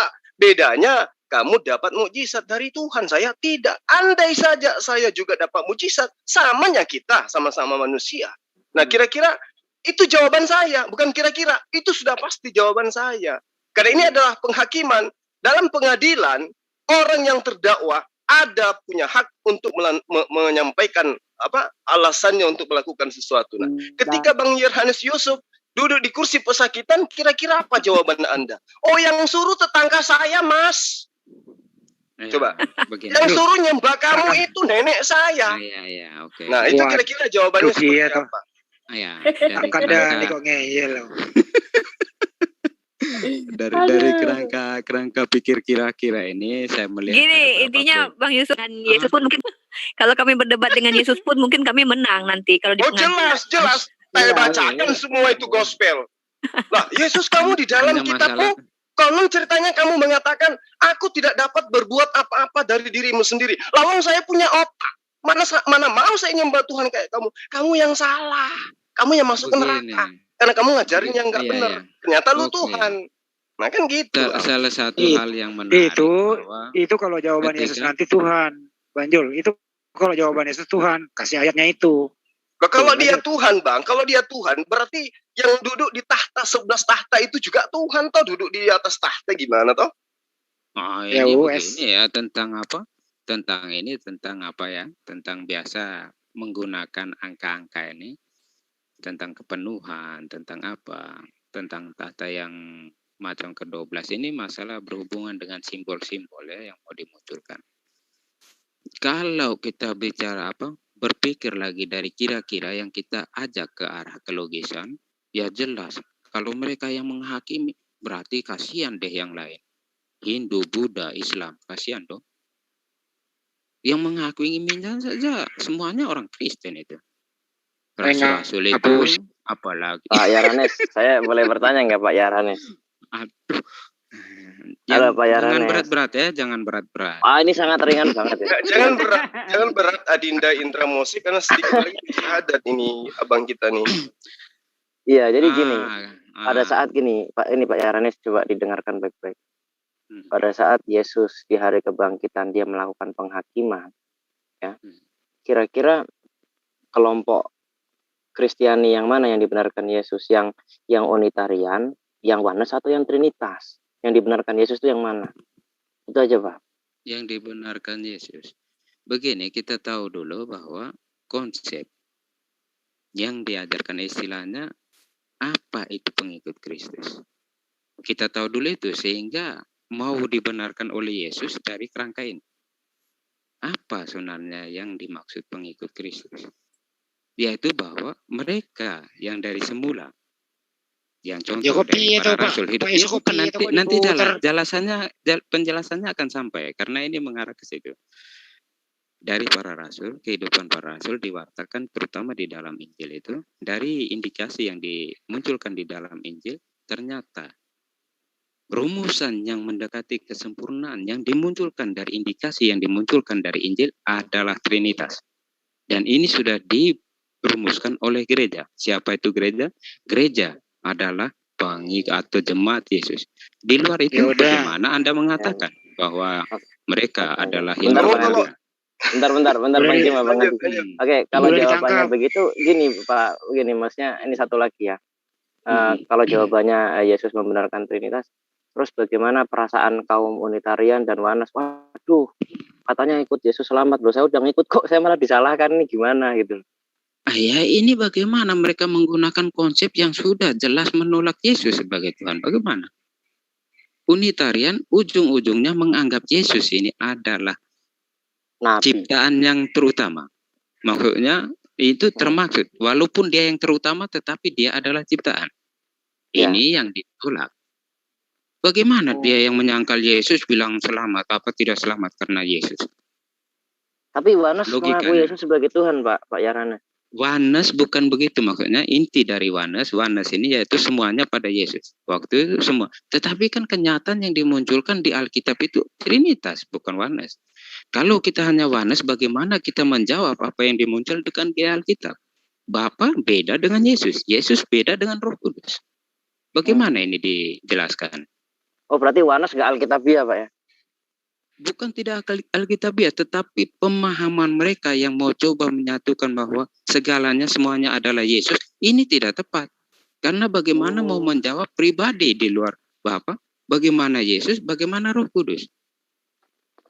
Berarti kan udah ngikut Yesus tapi ditolak Yesus gitu. Bukan mengikuti Yesus ditolak Yesus, tetapi bagaimana apa yang dimunculkan itu kita tidak bisa pungkiri bahwa yang dimunculkan di dalam indikasi yang dimunculkan Bapa, Putra dan Roh Kudus. Versi Trinitas mengatakan demikian. Nah, versi Oneness pun mengatakan demikian juga kepada Trinitas, Pak. Jadi untuk mencari titik tengahnya mana yang benar itu kan seharusnya kembali ke akar sejarah. Akar sejarah kita mesti lihat bahwa sebenarnya mereka ini siapa. Oleh karena itu, sejarah harus dibuktikan. Siapa yang memegang sejarah? Iya, Katolik ini. Jangan terlalu jauh itu. Jangan. Kalau bicara sejarah, Pak, Ortodoks Yunani juga punya sejarah. Pak. Itu iya, mereka nyata. Tetapi kalau kita ikut betul-betul dari apa yang dikatakan di situ, ya kami ini sebenarnya satu, hanya mulai berpisah mulai ya dari sejak awal sudah mulai ada. Itu kalau nanya sejarah bukannya Unitarian dulu, barulah adanya Trinitas. Enggak. Kan karena para murid Yesus ini enggak ada yang menyembah Yesus loh, Pak. Enggak ada para murid Yesus menyembah Yesus itu, tidak ada menhantam Yesus, tidak ada. 4 Injil itu mau mewartakan tentang apa? 4 Injil itu kan kemudian, bukan maksudnya, ada pada zamannya Yesus. 4 Injil itu kan semuanya kemudian. Tidak ada. Iya. Bahkan para murid semasa hidup bersama Yesus sebelum kebangkitannya, bahkan para murid masih samar mengenal siapa Yesus. Iya, intinya hanya kan dengan kuasa Roh Kudus. Tidak lah. Unitarian kan ini mereka begini. tidak menyembah Yesus. Tidak, Mereka tidak. hanya Kalau menyembah Unitarian, Tuhannya Yesus, Pak. bukan, iya, perkembangan Unitarian ini dimulai oleh Sabellian ini. Sabellius ini. Sabellius ini adalah presbiter di dalam gereja Katolik. Gereja waktu itu gereja ya. Kita kenal sekarang gereja Katolik. Presbiter mereka. Pertanyaannya mungkin gini. Mereka ini pengajar-pengajar. Sebenarnya gini Pak, kita lihat dari gini, apa Pak yang Yusuf dilakukan para murid. Para murid ini menuhankan Yesus atau tidak? Nah, kalau dia tidak menuhankan Yesus, maka bisa kita golongkan mereka sebagai Unitarian gitu loh maksud saya. Ya begini ya. Pak Sugi begini ya. Para rasul ini sendiri dari pewartanya 4 Injil ini mau mewartakan Yesus adalah Tuhan. Itu pewartaan itu. Yesus sendiri mewartakan kepada murid-muridnya kalau dia adalah Tuhan atau tidak. Dia menceritakan bagaimana segala sesuatu berjalan apa adanya, tetapi para murid tidak sampai pada pemahaman itu. Hanya ketika Roh Kudus membimbing mereka, para murid tahu siapa itu Yesus. Itu ya kerangkanya. Berarti yang ngajarin mereka bahwa Yesus itu adalah Tuhan, itu Roh Kudus ya? Ya, jelas bisa dikatakan, dipastikan seperti itu. Karena penolong yang lain adalah penolong yang setara. Sebelum lanjut banyak Pak, nggak ada raise hand, kita beri kesempatan dulu kali. Ya Ibu Sonya silakan Bu Sonya. Mau mungkin. Ya Pak Yusuf, kembali tadi saya mau menanyakan kembali. Itu kan tadi pertanyaan sahabat kita Indra Mose, siapa yang diterima Yesus, oneness atau Tritunggal? Kemudian tadi penjelasan Bang Juma, Islam itu dia nggak nyembah Yesus atau dia nyembah ataupun tidak. Artinya gini, Islam kan nggak nyembah Yesus, tapi tetap selamat karena mengikuti ajaran Yesus yang sebenarnya kan. Nah sekarang bagaimana dengan Tritunggal dengan oneness? Berarti untung-untungan dong. Spekulasi. Ya, begini Bu ya, saya bisa jelaskan. Dalam kerangka pikir Kristen, kita mesti tahu itu kerangka pikir Kristen yang tidak mengakui Yesus adalah Tuhan, bagaimana dia selamat? Itu satu. Mungkin kalau dari pandangan Islam bahwa tanpa mengakui atau mengakui itu tetap selamat, tetapi dalam kerangka pikir Kristen yang tidak mengimani Yesus jelas tidak selamat. Nah, sekarang kalau Bang Yohanes beriman kepada Yesus. Lanjut. Ya, sebagai Tuhan. Udah dijawab. Kita beri dulu yang resen nggak enak. Kasihan berpartisipasi. Tolong nanya yang singkat ya. Pak Probo, mau Pak Probo? Ya, Pak mau tanya nih Pak. Pada waktu awal Kristen awal itu kan jelas itu Pak ya, dalam sejarah itu kan tauhid. Nah ini tiba-tiba kok setelah itu jadi karena ada Tertullian, jadi kok malah jadi Tritunggal gitu loh. Begini ya. Seperti itu kan ya. Ya, begini. Sebenarnya bukan dari awal bukan tauhid ya. Karena kita nampak dari apa indikasi yang contoh kita ambil hal yang jelas yaitu tentang penulisan di Injil ya, yang menceritakan tentang ini. Dari awal pun sudah ada Bapa, Yesus dan Roh Kudus. Ini yang direfleksikan. Jadi tidak ada di dalam pengertian kekristenan itu dari awal itu tauhid itu tidak. Iman Kristen ini begini. Apa yang terjadi kemudiannya direfleksikan sehingga penulisannya itu bukan dilihatin tapi mengarah ke belakang. Karena apa? Sesuatu itu disadari setelah macam ini bantuan atas bantuan Roh Kudus. Para murid mengenal Yesus. Oleh karena itu diribas ke belakang, memasukkan semua cerita, mulai merefleksikan dan mewartakan. Oke, baik. Ya. Sebelum ke Pak Pami kembali ke topik Pak Burunda Dimas, silakan lanjut. Iya, jadi kalau saya melihat Bang Yohanes Yusuf ini, pertanyaan apapun yang ditanyakan pasti ada jawabannya. Tapi nggak pernah benar. Pulau Patmos. Setiap ada pertanyaan disabet semua. Tuh, Mungkin gini Bang Zuma, bisa nggak Bang Yusuf tolong di-share link ke kawan-kawannya di gengnya ya, biar kita juga di sini pencerahannya lebih banyak. Ini kalau kawan-kawan saya turunkan, kecuali saya mau memperkenalkan dulu. Kalau kebetulan memang gue tadi isinya nggak pengen ketawa, gue ikut ketawa. Ada lupa isi. Ada sih, ada kami kumpulan yang X ini, ada saya ini tergolong yang apa ya, yang kelihatan mungkin paling bodoh. Jadi kalau bukan masalah ya kami ada ini kalau mau kirim halus aja kayak gini, kayak mana yang lainnya? Kirim sekarang Bang Yusuf, coba bilang gini, saya punya perkumpulan nih, kawan-kawan saya nih, bilang coba mana tahu kita bisa ngobrol-ngobrol. Ya, dijamin tidak menghujat. Ada yang di Jakarta ada. Jelas orang-orang itu tidak menghujat, tidak lah. Kalau grup kami itu tidak, paling kalau sesama saya tahu, kami Pak, kalau Katolik itu lebih bagus daripada yang apa itu. Nama grupnya apa Pak Yusuf? Ya. Bukan grup, kami kumpulan X itu ya. Jadi di luar X itu tidak. Nama kumpulannya, nama perkumpulannya apa Pak? Nama perkumpulannya? Kalau lihat itu X, ya? bukan di apa nama orang biasa tulis kami itu Claretian. Bukan XXS ya Pak ya? Bukan ini Pak. Apa? Bukan Claretian itu CMF bukan. Biasanya itu grup-grup X CMF. Saya pikir replika. Mados, nama kumpulannya Mados, manusia anti dosa, bukan ya Pak? Enggak lah, kami kumpulan biasa yang ya? apa, yang XX itu, tapi biasa kalau ketemu pun paling maki-makian gitu aja sih. Oke, saya kasih kesempatan dulu ke Pak Fahmi biar adil. Pak Fahmi, monggo. Iya, Pak, saya mau ke sejarah dulu ya, sejarah sedikit.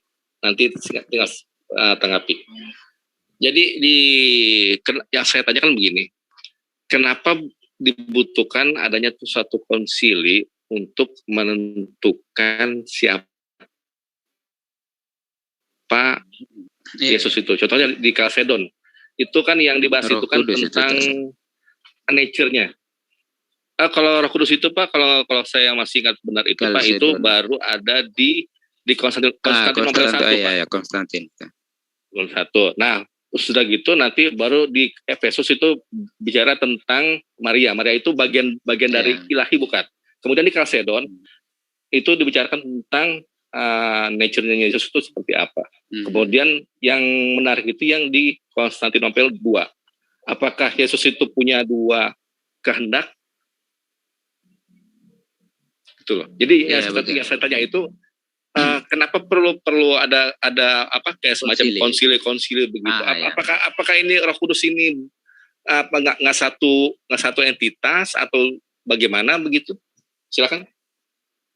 Maksudnya begini ya, tentang konsili ini biasanya diadakan ketika ada perkembangan dinamika pemikiran para pengajar iman ya. Karena gereja dari awal ini pengajar imannya itu bukan dipilih macam sekarang ya. Saya suka mau belajar nanti tidak, tetapi ada hierarki. Maksudnya ini ada melalui pentabisan. Oleh karena itu paling tidak presbiternya. Pengajar iman tidak semua orang yang melakukan itu, tetapi orang yang diurapi.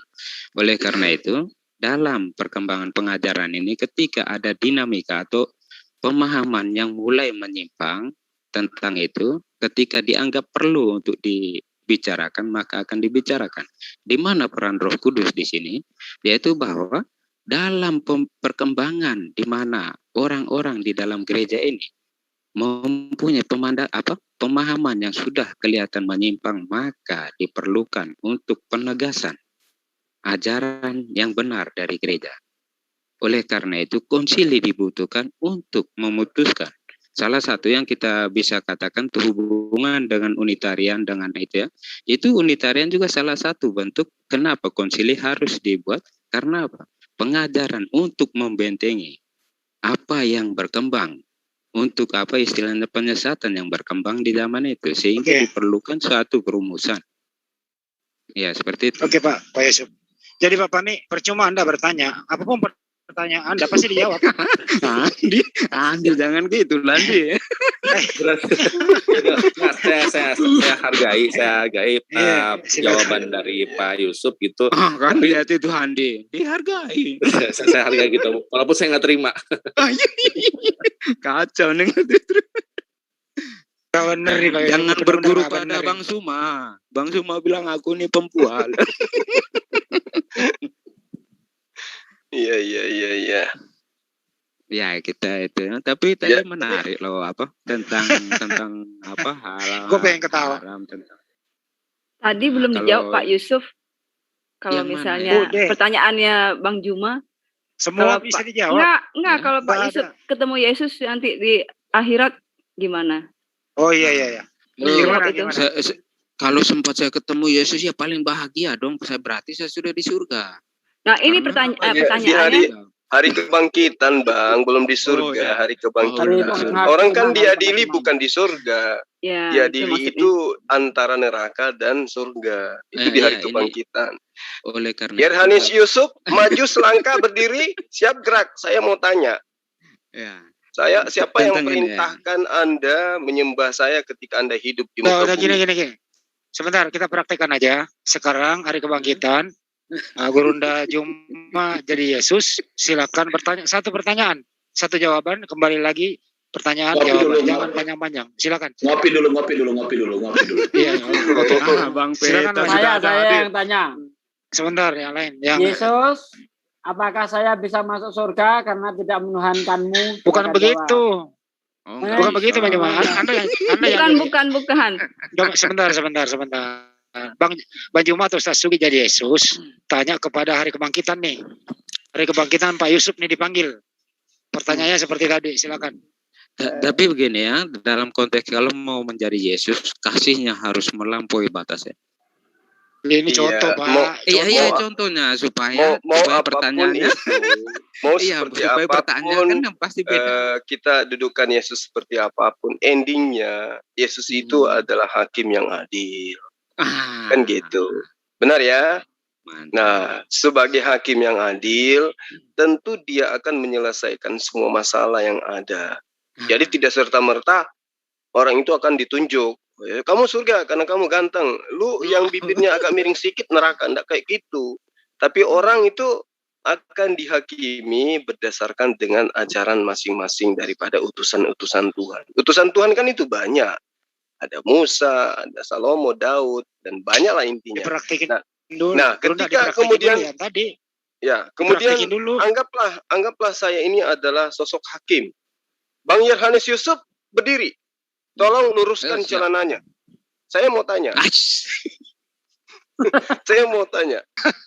Siapa yang memerintahkan, yang mengajarkan, yang mencontohkan Anda menyembah saya? Jawab. Saya sendiri.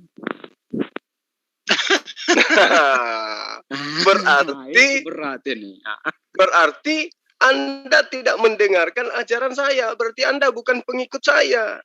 Karena saya ketika datang kepada Bani Israel, mengajarkan Bani Israel menyembah hanya kepada Allah saja. Karena saya sendiri adalah pengikutmu. Loh, kalau kamu pengikutku, aku itu menyembah kepada Hasem. Aku berdoa kepada Hasem, gak pernah menyembah kepada diriku sendiri. Kamu kalau pengikut, pasti mengikuti saya, mencontohi saya. Lah kamu contohi siapa? Menyembah saya, gitu. Ini sudah bukan dalam konteks pemikiran Yesus gitu. Karena beda. Tidak. Namanya penghakiman. Di hari penghakiman itu harus dicerca dengan pertanyaan. Yesus itu adalah... Nah, maka karena itulah kemudian saya sebagai Yesus akan mengatakan, lu banyak cerita, lu banyak air liur, lu masuk sono neraka. Nah kan gitu, udah selesai, tamat. Diangkat Anda dengan malaikat-malaikatnya. Iya, saya digendong masuk ke neraka, menyaksikan perang naga. Untungnya ada Bunda Maria menolong. Tapi begini, Bunda Maria nggak tahu apa-apa waktu itu, karena dia tidak menjadi hakim. Di sini dulu saya mau tanya, mumpung saya ingat ini. Saya pernah berdiskusi dengan Pak Yusuf kurang lebih sekitar 1 bulan yang lalu atau 1,5 bulan yang lalu ya. Bukannya 15 tahun yang lalu. Ya, berbicara tentang makrifat ya di dalam Islam ya. Saya curiga nih Pak Yusuf sudah pernah belajar tentang tasawuf di Islam ini. Jangan-jangan diam-diam Pak Yusuf ini sembunyi-sembunyi belajar Islam ini. Udah hampir syahadat. enggak begini ya tentang sedikit tentang lagi hal-hal dia. tentang hal-hal marifat ini kebetulan kami belajar Cek Depi. Ya, jika belajar filsafat, maka dalam pembelajaran ini kami mengenal juga pembelajaran-pembelajaran yang ada di maksud kepercayaan lainnya, terutama gini nama-namanya 20 tahun lalu. Ini Pak Yusuf, karena ya. Pak Yusuf pernah memberikan analogi seperti analogi itu gitu. Di dalam Islam itu ada ma'rifat begitu demikian kalau tidak salah ya. Jadi saya curiga Pak Yusuf, dan itu kan bahasanya bahasa di Islam, makanya saya mau bertanya, mumpung saya ingat, apakah Pak Yusuf pernah belajar tentang ma'rifat di dalam Islam atau gimana? Pengenalan pastinya tidak, tetapi hanya mengenal kerangka-kerangkanya ya, bahwa dalam pengenalan penjelasan orang Islam tentang bagaimana cara mengenal Tuhan, mengenal Allah, karena saya tidak fasih tentang Allah ini, jadi tentang Allah ini, itu pendekatannya yang saya lihat agak mirip dengan perumusan. Di mana Pak Yusuf belajar itu? Iya, waktu itu 20 tahun lalu ya, karena 2000 itu saya sudah keluar karena Alhamdulillah, berarti benar kata teman-teman ini, insya Allah tinggal sedikit lagi hidayah itu datang dari Allah Subhanahu wa Ta'ala. Bukan belajar, maksudnya bukan belajar itu, tetapi ketika kami masuk dalam pengetahuan itu ya segala pemahaman tentang apa-apa yang berkembang di filsafat. Tapi terutama kami akan tertarik pada filsafat zaman pertengahan. Begini Pak Yusuf, kalau dalam pemikiran kami, kalau Pak Yusuf sekarang sudah mau mencari persamaan, berarti kan itu sudah mendekati. Berarti hidayah itu sudah ada sekitar 0,5%. Tinggal bertambah 10, jadi akhirnya jadi 100% nanti, insya Allah. Kami semua mendoakan. Persamaan ini bahkan dari gereja ya, gereja Katolik sendiri. Bahkan lihat bagaimana Sri Paus sekarang, bagaimana berhadapan dengan orang Islam, maksudnya bagaimana merangkum itu. Dulunya itu bahwa begini ya, dalam kerangka. Gedein dikit Pak Yusuf, gedein dikit suaranya. Ya, sudah habis ini. Habis nafasnya. Ya, habis. Ya, karena bahkan di gereja sendiri itu ada ya istilahnya dulu pandangan-pandangan yang bahwa mengatakan di luar gereja tidak ada keselamatan, tetapi sekarang sudah berkembang, ada pola yang berkembang sejak Vatikan kedua ini. Vatikan kedua ini dikatakan konsili yang terbuka. Ayo po yan anaknya.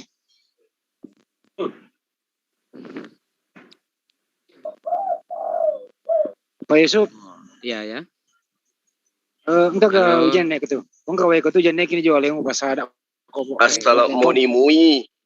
Assalamualaikum karena ada air enggak di situ Pak Yusuf? Pak Yusuf. Iya ya.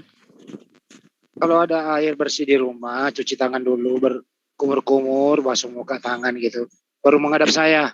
Nanti saya bimbing ke jalan yang benar. Tapi kan ada yang terkenal tuh di Kristen itu kan Yesus mengatakan akulah jalan kebenaran dan hidup. Nah itu kalau Yesus itu jalan kebenaran dan hidup, kenapa Anda menjadi Kristen sementara Yesus tidak pernah mengajarkan tentang Kristen? Begini, kalau dia hanya jalan, ya. Makanya tadi Anda ditanya, siapa yang mengajarkan Anda menyembahku? Jawaban Anda hanya mengatakan saya sendiri. Oh, gini. Saya perlu koreksi itu. Itu kurang tepat itu. Kalau akulah jalan kebenaran hidup kurang tepat. Harusnya gini, akulah jalan dan kebenaran dan hidup. Karena teksnya gini kan, Anoki, Aderek, VH Ahmed, VH Hayim gitu. Ini nanti maknanya berubah. Kalau akulah jalan kebenaran dan hidup, ini nanti dikira dia jalan kebenaran. Maksudnya gini, akulah jalan dan kebenaran dan hidup. Betul. Jadi ada tiga bentuk di situ. Oke. Ini lagi memperdalam ini. Dannya 2 kali. Jadi akulah jalan, Anoki Haderek gitu kan. Akulah jalan. VH Emet dan kebenaran, VH Hayim dan juga hidup gitu. Dan hidup. Ya, ini lagi mempertajam pengertian tentang jangan hanya berhenti pada jalan. Apakah kebenaran itu? Apakah hidup itu? Jika dalam pemisahan ini kita akan semakin memperdalami siapakah Yesus itu. Saya akan terangkan satu-satu Pak Yusuf. Tentang akulah jalan, ya. Jalan dalam artian begini, bahwa ajaran-ajaran yang Yesus terima dari Allah, dari Sang Pencipta, itu adalah jalannya. Apa itu? Yaitu sholat, sedekah, dan puasa. Bersujud, itu satu. Ya. Kemudian hidup itu apalagi tadi? Jalan dan kebenaran. Nah, kebenaran itu adalah yang itulah yang dimaksud kebenaran yang disampaikan bahwa ini betul-betul dari firman Allah, dari Tuhanku gitu loh, dari Tuhannya Yesus, bahwa ini adalah kebenaran yang saya bawa, ini ajaran ini benar gitu loh. Nah, kemudian hidup itu adalah siapa yang melaksanakan itu, maka dia akan hidup kekal. Begini, dia akan bahagia dunia dan akhirat gitu loh. Iya begini, itu, Bang Peta. Itu maksudnya. Tapi itu kan menurut perspektif Bang Peta, tetapi yang benar tentang aku adalah jalan. Pertama kita lihat jalan. Jalan kemana? Yesus adalah jalan-jalan kemana? Jalan mengenal Allah yang benar. Betul. Kedua, tentang akulah kebenaran. Siapa kebenaran itu? Kebenaran sejati hanyalah Tuhan. Kenapa Yesus berani mengatakan, akulah kebenaran? Akulah hidup. Siapa sebenarnya sejati hidup ini? Kebenaran, artinya kebenaran yang diajarkan oleh Yesus bersumber dari Tuhan Yesus. Itu beda ya. Kalau dia bilang, aku mengajarkan kebenaran, beda dengan aku adalah kebenaran. Pak Yusuf, sebelum jelasin lebih jauh, mau nanya, umurnya berapa? 40 lebih sih, kepala 4 sudah. Oh, masih bisa. Sudah tua sih, sudah tua. Belajar terus Pak Yusuf. Harusnya orang-orang muda nih, harusnya punya kekritisan lebih tajam ya. Saya lebih suka pada orang-orang yang kritis, betul-betul kritis untuk bisa melihat bagaimana cara menggoyangkan atau bagaimana merubah kerangka berpikir yang telah mapan menjadi sesuatu yang bisa diragukan. Bagaimana ceritanya? Anda ada kan juga Bro Herdi nih. Selamat malam Bro Herdi. Dijawab, semuanya dijawab. Tapi ini abang tidak berdasar terhadap pengajaran Yesus. Itulah cinta buta namanya tuh. Ya, kalau cinta itu bermata susah dah. Nanti Pak Yusuf itu agama kita, bukan agama orasi. Jadi dari kitab itu dipakai. Betul. Harus pakai Bang Slayer, mohon maaf ini.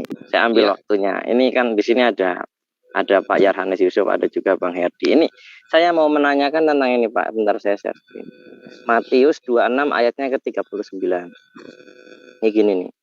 Maka ia maju sedikit lalu sujud dan berdoa katanya. Ini kan Yesus kan? Oh, kamu tidak mengerti. Bentar. Maka ia maju sedikit lalu sujud dan berdoa. Ya kan?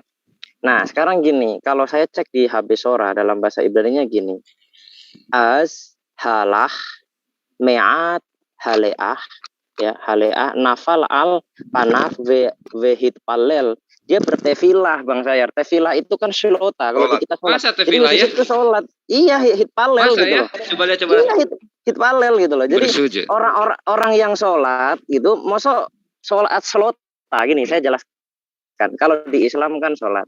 Kalau di Yahudi itu bisa disebut tefilah ya. Bisa juga disebut shlota. Itu orang sholat. Kalau dia tefilah, berarti dia nyembah Hashem. Seorang yang nyembah Hashem kok disembah gitu loh. Di copy ke Zoom itu kata-katanya. Bentar, ini. Wow, Wehit palel, dan dia bertefilah. Dia sholat gitu loh. Masa orang yang sholat disolati gitu. Ini aku bingung juga kadang gitu loh. Jadi gini, maksudnya dia kan orang Yahudi, dia orang Yahudi dan dia bukan sujud. Kalau sujud itu istahafu. Kalau sujud itu wayistahafu, itu sujud. Kalau sujud itu wayistahafu. Jadi udah silakan Pak Yusuf tanggapi Pak. Jadi gini Pak, beda sujud, beda tefilah. Kalau tefilah itu seperti gerakan orang sholat. Itu Bang Billy Yahudi itu, dia kalau sholat tuh suka numpang di musola. Dia tefila. Jadi dia berdiri, dia membungkuk, dia sujud. Itu baru tefila. Tapi kalau sujud doang, ya, ketika Yakub ketakutan terhadap Esau, dia pun yistahafu, dia bersujud. Itu dia nggak nyembah gitu. Kayak kalau misalnya gini, waktu saya akad nikah, selesai akad nikah, saya sungkem sama mertua saya, itu saya nggak nyembah gitu loh. Tapi kalau tefila ini dia nyembah, ya kan? Tefila le Hashem gitu loh. Dia bertefila kepada Hashem. Maksudnya dia sholat atau dia selota le Hashem gitu. Dia sedang sholat kepada Hashem. Nah, seorang yang selota, seorang yang tefila, kok ditefilahin gitu loh. Ini aku bingung gitu loh. Jadi saya paham kepada yang nyembah gitu loh. Sudah paham. Ya, saya Sudah paham. Silakan Pak Yusuf. Bahwa Silakan. begini ya, bahwa Anda mengatakan dalam kekristenan itu sujud itu juga artinya menyembah. Jadi dalam penggunaan kata dengan gerakan apa, orang Yahudi dari kebiasaan dia untuk bersembahyang atau apa itu memang dianggap orang Islam bahwa ini agak semirip. Tetapi yang dimaksud orang Kristen tentang sujud ini juga artinya menyembah. Jika sujud Anda mengatakan bagaimana dia menyembah Allah, kok dia disembah, itulah di dalam kekristenan di mana yang diwakilkan. Pak Yusuf, bentar saya potong ya. Pak. Ya. Ini saya luruskan dulu, ini bukan perspektif Islam, ini perspektif Bible Anda. Iya, saya ceritakan itu. Silakan lanjut. Iya. Gini Pak Yarnes, gini Pak Yarnes. Pak Yarnes mengakui nggak kalau Yesus itu berasal dari kaum Yahudi? Iya memang Yesus ini. Nah, kaum Yahudi. Oke, setuju ya. Dia ya, orang Yahudi ya. Dia orang Yahudi ya. Betul. Nah, sekarang orang Yahudi itu dari masa ke masa, dari zamannya Moshe Rabbenu ya sampai Yesus, itu tefila gitu. Jadi sampai sekarang pun tefila. Namanya tefila gitu. Iya, beda. Kalau sujud doang gini, Pak. Kalau sujud doang itu nggak nyembah. Sujud doang itu dia penghormatan. Contohnya ini Yakov dia ketakutan kepada Esau. Karena dia ketakutan, dia yistahafu kepada Esau. Dia sujud. Dia nggak nyembah. Kalau Anda mengatakan itu nyembah, berarti Esau disembah, ya kan? Yehosua disembah. Wah, itu banyak sekali yang disembah, jadi bingung gitu loh. Makin nggak spesial ya, Sus. Begini ya, tentang penjelasan. Itu kalau yang Daniel itu yistahafu itu Bang saya. Iya. Dan dua, itu, sahah juga. Sahah dan apa? Ini gini ya. Iya, jadi beda yistahafu, beda tefila. Kalau tefila itu pasti le Hashem gitu loh. Nah, ini Ahi Indra, ini ada dua, sujud dan menyembah. Ya, itu terjemahan Indonesia kan sujud dan coba itu dilihat tuh coba. Di Hebrew-nya coba dilihat. Hebrew-nya, iya coba. Ini adalah satu hukum untuk menolak Avodazara begitu. Daniel 2:46 ini. Jangan nyembah manusia, karena kalau menyembah manusia itu sama seperti Nabi Daniel yang disembah oleh Nebukadnezar. Posisinya, apakah Yesus pernah dibeginikan? Nggak pernah, karena untuk menyembah itu dalam perspektif Yahudi itu kita bisa lihat di frasa selanjutnya. Dipersembahkan korban dan dipersembahkan bau-bauan sesaji maksudnya kayak turut gitu. Ya mesti kayak gitu. Apakah Yesus pernah dibeginikan? Nggak pernah begitu. Terus nanti Tritunggal jawabnya apa? Ya kalian tidak mengerti. Begini kawan-kawan. Tentang apa yang mau dimunculkan dari ada arti ini yang Anda katakan bahwa ini sebenarnya harusnya seperti ini dan harusnya digunakan pada Yesus. Apakah penjelasan orang Kristen tentang Yesus Anda tidak cukup mengerti? Bahwa kita udah mengerti kok. Itulah kenapa kalian tersebut agama orasi. Itulah. Begini, saya sudah katakan bahwa semasa hidup bersama para rasul, ketika Anda mengatakan Yesus tidak disembah seperti itu. Bahkan semasa hidup bersama Yesus, para murid masih samar mengenal siapakah Yesus. Oke. Kerangka ini harus jelas supaya bisa memahami. Oh, ini mah Mukidi bukan Yesus gitu. Pas Yesusnya mati, oh beneran Yesus nih. Tidak, jangan itu istilahnya mengerti penjelasan ini supaya tahu kerangka pikir kekristenan. Enggak, gini aja, kerangka pikirnya ada di dalil nggak? Oleh karena itu, kamu berpikir bahwa Alkitab ini sama seperti Quran dalam pengertiannya. Beda. Emang apa pengertian Al-Quran? Bukan, maksudnya beda pendekatan. Iya, pengertian Al-Quran kayak gimana? Qurannya jelas wahyu yang diturunkan kepada Muhammad. Nah, terus kalau Injil? Injil ini adalah karya pewartaan tentang wahyu Allah. Siapa yang bikin karya ada itu? Pengakuan, ada pengakuan. Ada pengakuan Bang Selayar. Beda loh itu pengertiannya. Coba pahami. Apa bedanya karya dan wahyu coba? Maksudnya? Wahyu dalam karya. Begini. Iya, coba. Karya pewartaan karena Injil ya, berhubungan dengan Injil. Injil ini adalah karya pewartaan. Siapa yang menciptakan karya itu? Iya jelas manusia yang maksudnya itu para rasul itu 2 ya, Matius, Yohanes itu diperkirakan para rasul. Mereka ini membuat karya yang diilhami Roh Kudus. Bagaimana? Beda jauh dengan apa yang Anda pahami tentang Quran. Jadi pendekatan untuk mengerti tentang Alkitab jelas dengan kerangka kekristenan. Kalau kita menggunakan dengan kalau misalnya kalau kita bahasa sekarang itu karya itu jurnal ya, jurnalnya Matius, Markus, Lukas, Yohanes kita sepakat. Nah, ini yang kita bahas ini adalah bukan dalam konteks itu. Gini, bentar dulu. Tapi yang kita bahas di sini adalah di mana Yesus ini datang ke sinagoge lalu memberitakan Injil. Injilnya ini yang kita bahas itu. Injil Yesus yang mana? Injil yang Yesus beritakan di sinagoge ini. Coba kita lihat di ayat ini Injilnya? Ya. Bentar Bang Sayar. Kalau masalah Evangelion atau Injil itu, kalau itu ini jelasnya di Pesita. Jadi Pesita itu tidak satu kali pun sesuatu berita yang disampaikan oleh Yesus Hamashiho itu adalah Evangelion. Nanti di Markus baru Evangelion. Cuma disebut Sebarto. Sebarto itu kalau di kita tuh hadis gitu loh. Aduh, nah berarti dia nabi kalau dia bersebarto. Iya kawan. Begini lucu banget gitu loh. Begini lucu banget. Ya. Nih, Matius 4:23. Nih, coba lu tolong jelaskan. Ini, masa Yesus bawa 4 Injil zaman ini? Maksudnya? Nah, lihat 4 Injil. Nah, ini coba lu baca Matius 4:23. Apa baca dong? Oh, bacain ya. Yesus pun berkeliling di seluruh Galilea. Ia mengajar dalam rumah-rumah ibadat dan memberitakan Injil kerajaan Allah. Injil. Nah, sekarang ini Injil kerajaan Allah ini Injil Matius, Markus atau Lukas atau Yohanes? Yang mana? Tadi katanya ngerti. Nah, maka dari itu apa yang dibawa Injil ini adalah wahyu. Ya enggak?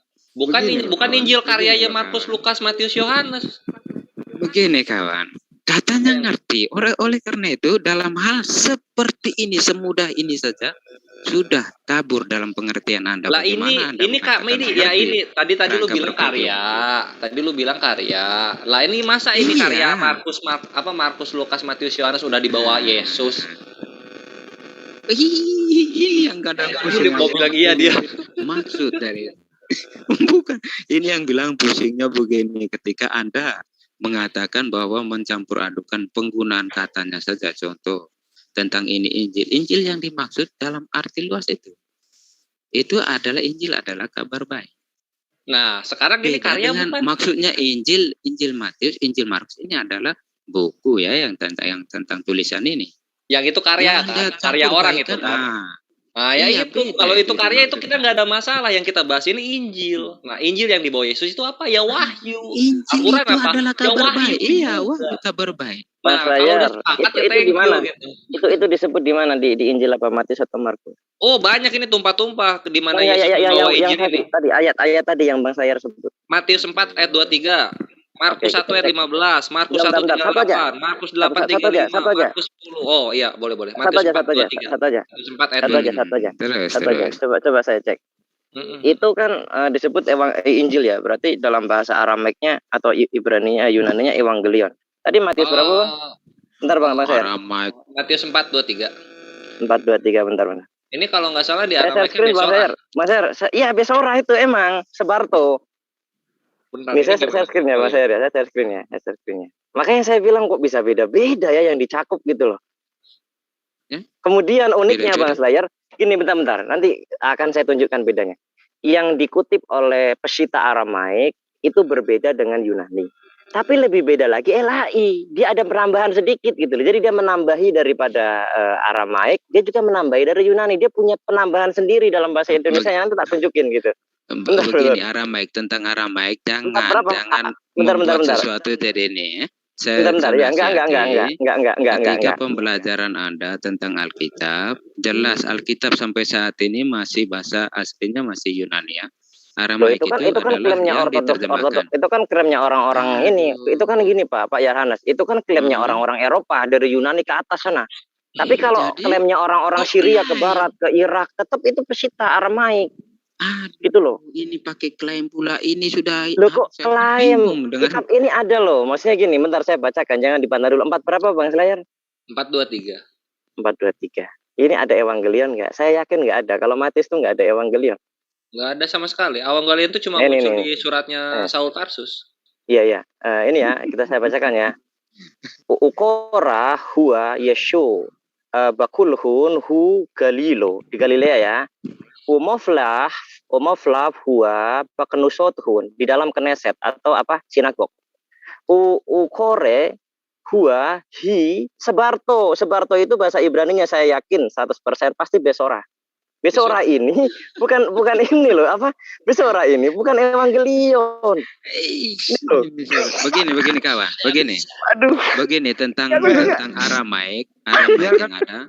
Buktikan bahwa Aramaik lebih tua dari. Begini. Jika Anda mengatakan, begini kawan ya. Jika Anda mengatakan Aramaik sebagai ada sumber yang tertua, buktikan di mana peninggalan Aramaik tertua. Ya, ini sebelum saya bisa nih Mas.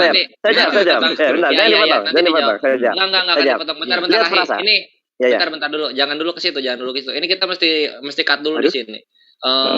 Injil itu wahyu. Karena Matius 4:23 itu Injil yang dibawa Yesus. Kalau misalnya kalian beriman pada Injil yang karya-karya Matius, Markus, Lukas, Yohanes, silahkan. Ya, itu dulu yang mesti dipahami. Dan Pak Yusuf udah mengakui itu. Thank you. Silakan. Gini, Bang Sayar. Bentar Pak Yusuf, bentar. Inta jelasin. Saya akademis. Saya nggak pakai asumsi. Saya pakai akademis. Saya nggak pakai asumsi. Gini ya. Coba lihat frasanya Bang Selayar. Ya, coba lihat frasanya. Di sini umoflah huwa bakenusothun. Bentar. Ini ke Pak Yusuf. Oh iya Pak Yusuf. Yang ke Bang Selayar. Oke, Pak Yusuf gini, Pak Yusuf. Lihat frasa ya. Umoflah begini kawan. Sebelum bentar. Tidak ini saya jelaskan supaya jangan dipotong. Saya nggak suka gitu. Anda bicara saya nggak mutar balik. No, saya tidak mutar balik. Saya bicara secara fakta. Paham. Saya bicara secara fakta. Bapak cerna dulu baru Bapak tanggapi. Saya belum menyampaikan, Bapak sudah tanggapi. Benar. Bapak dengarkan saya dulu. 1 menit saya minta. Saya minta kamu 1 menit aja. Gini ya. Coba lihat frasanya. Umoflav huwa dan dia mengabarkan bakenusothun. Dia mengabarkan di Kneset. Kneset itu adalah sinagog. Ya sinagog itu di zaman itu digunakan 2 bahasa, Ibrani dan Aramaik. Bagaimana Anda bisa mengatakan teks Injilnya itu berbahasa Yunani sedangkan dia itu mengabarkan di Kneset gitu loh. Di mana di sinagog menggunakan bahasa Yunani? Itu pertanyaan saya. Jangan dipotong gitu loh. Coba dijawab. Di sinagog mana digunakan bahasa Yunani? Coba. Kamu berpikir bahwa pewartaan ini semuanya di sinagog? Ini frasanya di sinagog bakenusothun. Bagaimana kau mengerti tentang penulisan pewartaan Injil? Itu gini. Menjadi dasar yang harus dimengerti. Iya, sekarang gini, Kneset itu apa coba saya tanya? Bukan masalah Kneset itu apa atau apa di sinagog. Kamu pikir bahwa penulisan ini ada di sinagog, pewartaan ini di sinagog? Oke.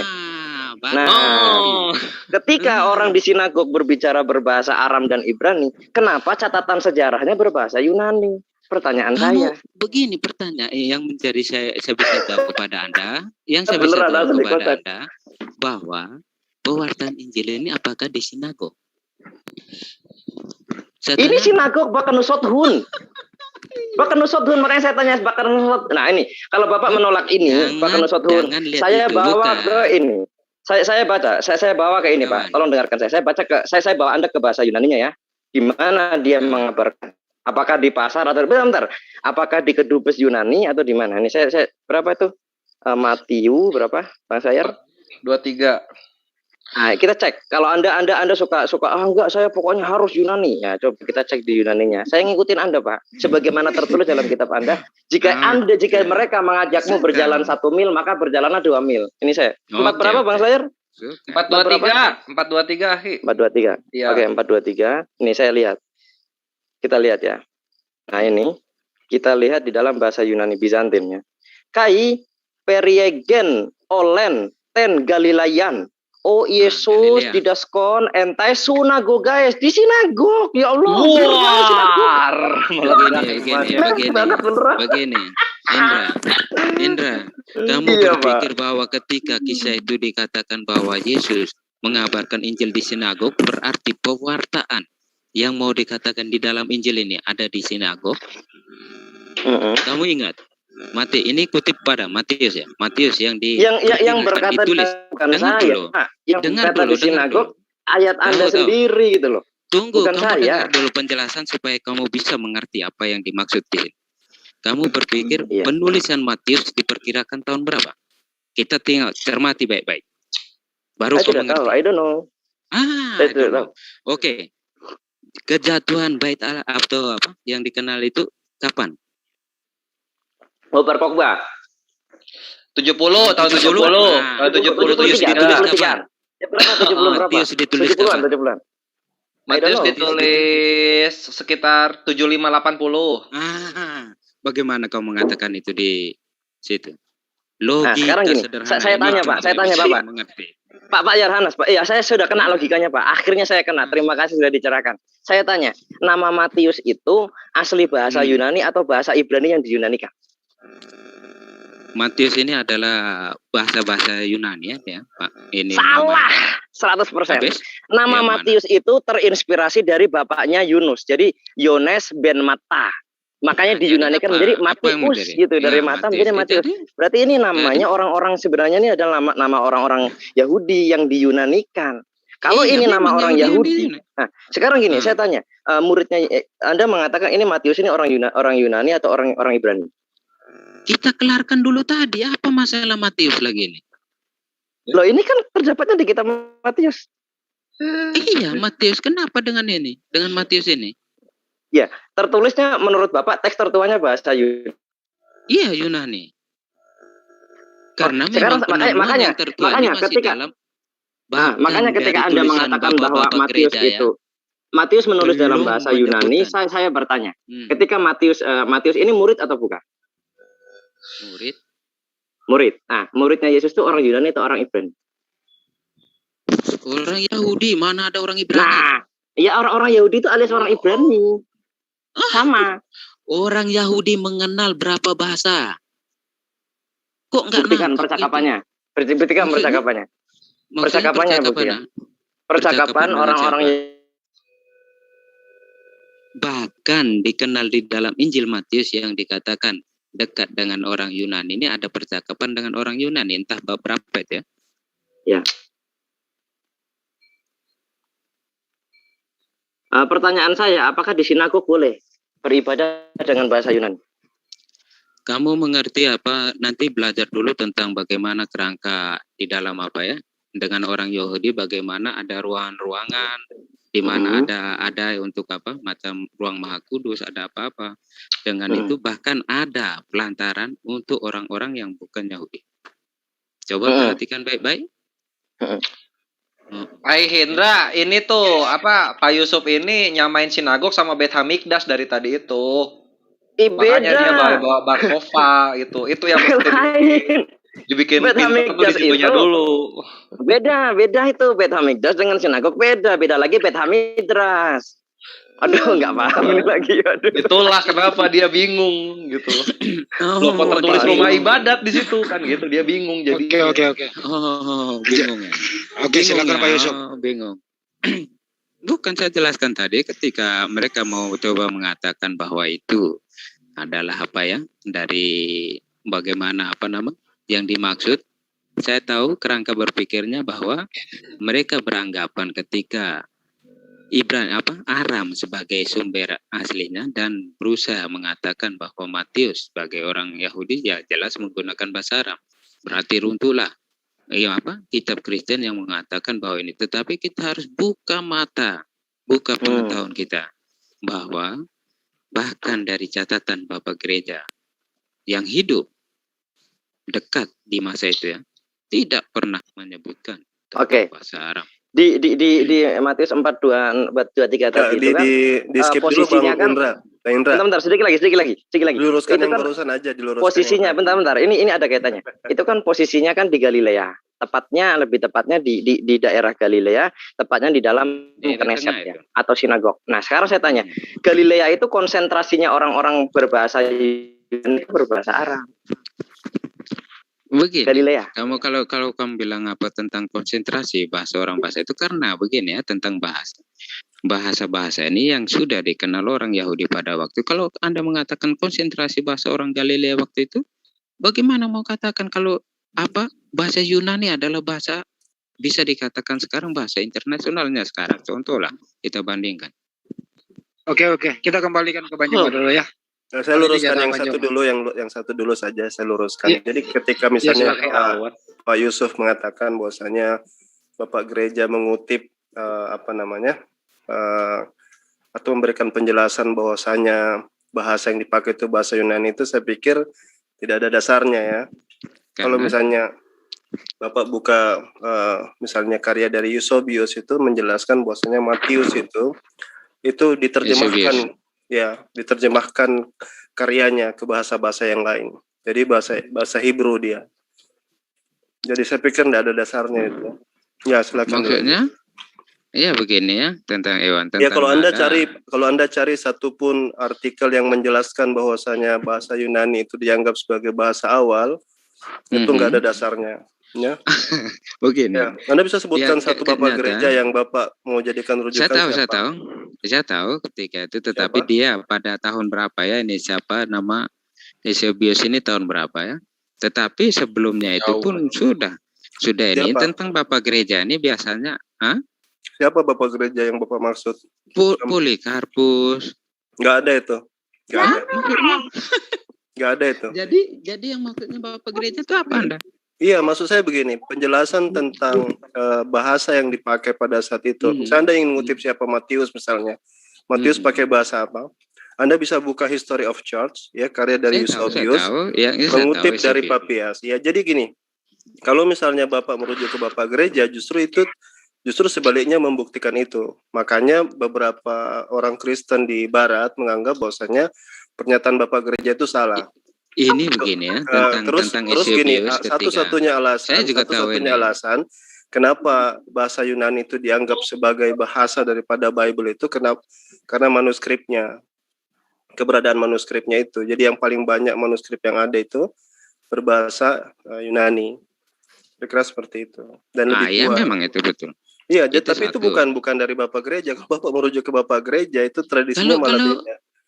Kalau Bapak gereja yang Anda sebutkan ini yang sudah pada ini ya, saya tidak salah karena pembelajaran ini sudah lama. Mungkin yang pada tahun 14, tapi sebelumnya itu tidak dikatakan, baru dia satu ya yang menyebutkan. Itu pun Matius di dalam dia punya tulisan yang ditulis dalam bahasa Ibrani, bukan Aram. Pikir saya tidak tahu. Ini semua pembelajaran ini pun diketahui. Ya terlepas hanya dari ada di dalam yang saya luruskan kan tadi tidak diketemukan. Yang saya luruskan tadi Bapak mengklaim bahwasannya itu Bapak gereja menganggap tulisan aslinya itu bahasa Yunani. Saya anggap itu salah. Sebelum dia bukan. Tidak ada. Ini baru salah satu. Nanti bisa Bapak bawakan. Itu saya tahu itu bahkan dia abad keberapa? Abad kedua sekitar itu. Tetapi sebelum itu pun mengatakan Yunani, hanya dia yang saya lihat. Ya. Pembelajaran itu. Cuma dia. Oke, Pak. Siapa gini, namanya? Ada satu Bapak gereja yang mengatakan di masanya gini, Pak Yohanes Yusuf. Di masanya Yesus itu kan di masa dia itu di era Talmud, ya kan, di era Talmud. Nah, pertanyaan saya, kalau memang dia masuk ke dalam sinagog, kemudian dia memberitakan Injil dalam bahasa Yunani, pertanyaan saya, adakah Talmud yang berbahasa Yunani? Begini, saya bilang jangan berpikir bahwa apa yang diinformasikan dia itu dipikir secara harafiah. Itu salah pengertian untuk memahami Injil. Ya, sekarang gini, ketika Anda mengatakan bahwa itu berbahasa Yunani, apakah Anda mengklaim sebagaimana orang Kristiani yang lain bahwa bahasa Yunani adalah lingua franca? Iya, memang karena memang menurut pembelajaran lingua franca pada waktu itu ya Yunani. Bagaimana? Berarti Anda salah memahami, karena pada saat itu orang Israel sedang dijajah oleh orang Romawi. Jadi lingua francanya bahasa Roman, bukan bahasa Yunani. Bukan, itu apa bahasa Latin ini adalah bahasa untuk mata urusan ketatanegaraan. Pak Yusuf, Pak Yusuf, ini Pak Yusuf, ini Tritung Cabang Melayu nih mesti dikasih ini dulu nih, mesti kasih data. Ini Katolik ya, Katolik.com ya, Katolik.com. Nah lihat nih, apa data yang dibawakan. Ini 50 years earlier, Papias, Bishop of Hierapolis. Ini yang gua baca. Bentar Pak Nyoman, stay dulu Pak Nyoman. Bentar. Nah ini ya, di sini baca. Jangan terguncang. Tidak. Matthew compile the saying of the Lord in the Aramaic language. Wah. Udah gue bilang dari awal itu kalau di sinagog pasti Aramaik, gak mungkin. Jangan terguncang. Di Zoom, ini Katolik yang ngomong. Besar tuh tulisannya tuh, coba di Zoom. Itu bukan Katolik, itu Bapak Gereja yang ngomong. Coba tengok. Ini Katolik yang membawakan dan Katolik. Iya. Mesti muter dulu baru jelas kali. Ya ini model. Bentar. Ya siap. Tenang. Semua tenang, jangan panik karena kebenaran kadang mengetuk logika. Gini, saya jelaskan dikit ya. Di sini sebentar. Di sini bukan tempat menghakimi. Tidak. Dari situ kita lihat. Habis ini kembali ke Bang Juma dulu. Iya, itu berapa tahunnya Pak itu tentang Papias itu. Tentang itu kita lihat. Oke, sekarang kita ke Papias ya. Kita ke Papias. Tidak, itu yang ada turut kasih besar itu tulisannya supaya saya baca. Oh ya, ini nih. Ini kasih besar. Mau sebesar gimana lagi? Bukan, saya nggak bisa baca sih.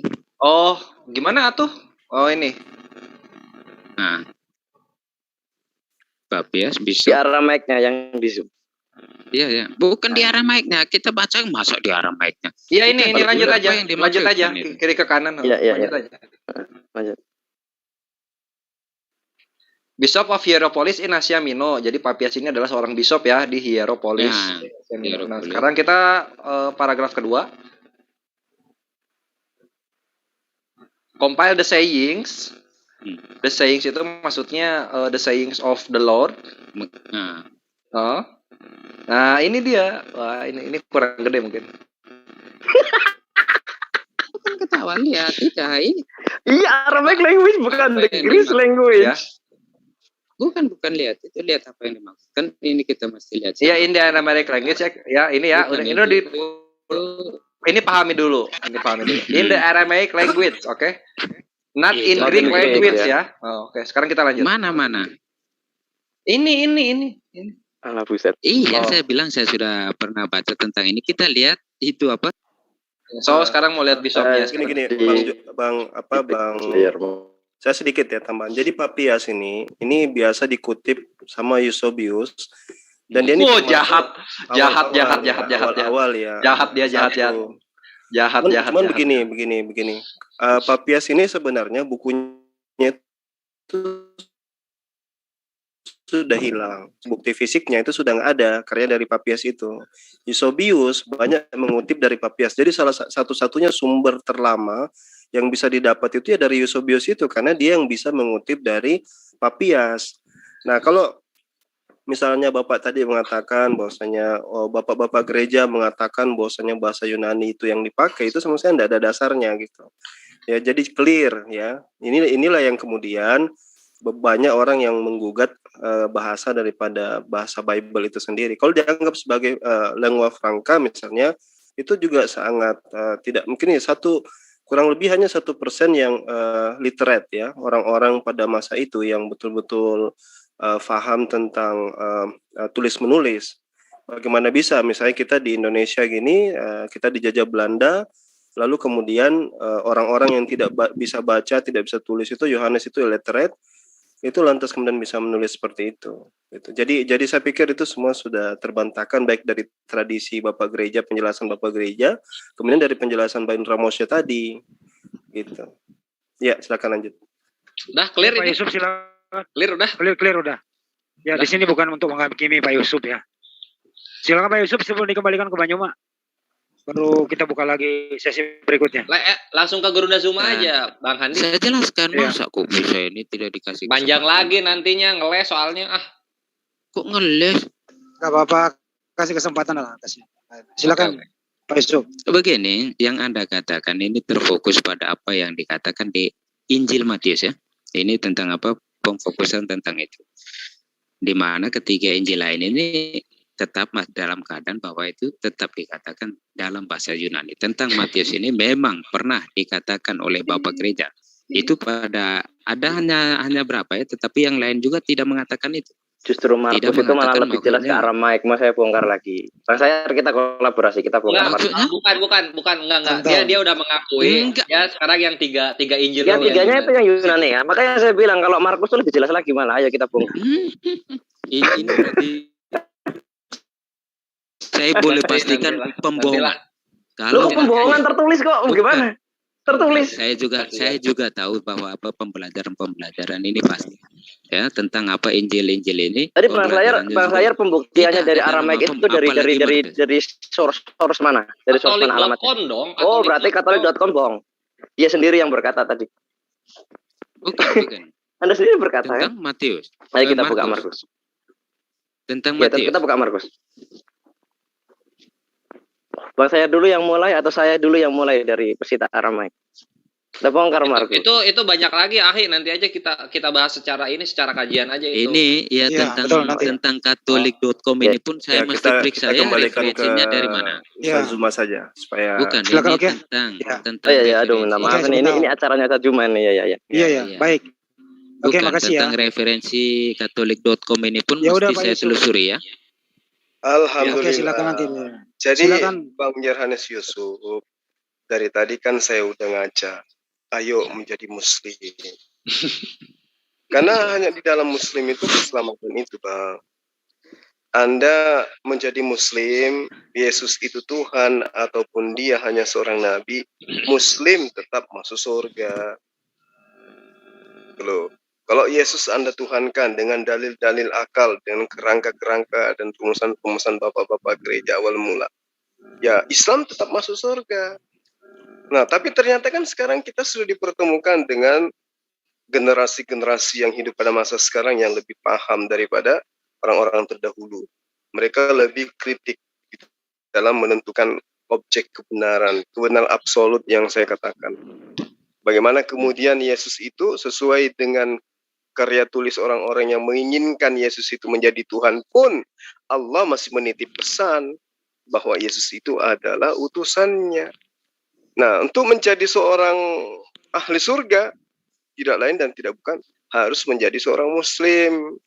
Jadi seorang muslim itu mengakui Yesus itu sebagai utusan Tuhan, mengakui sembahan Yesus itu sebagai satu-satunya Tuhan. Udah selesai. Dan yang terpenting kemudian adalah umat Islam, seorang muslim itu dituntut untuk beriman kepada kitab-kitab yang Allah wahyukan sebelumnya.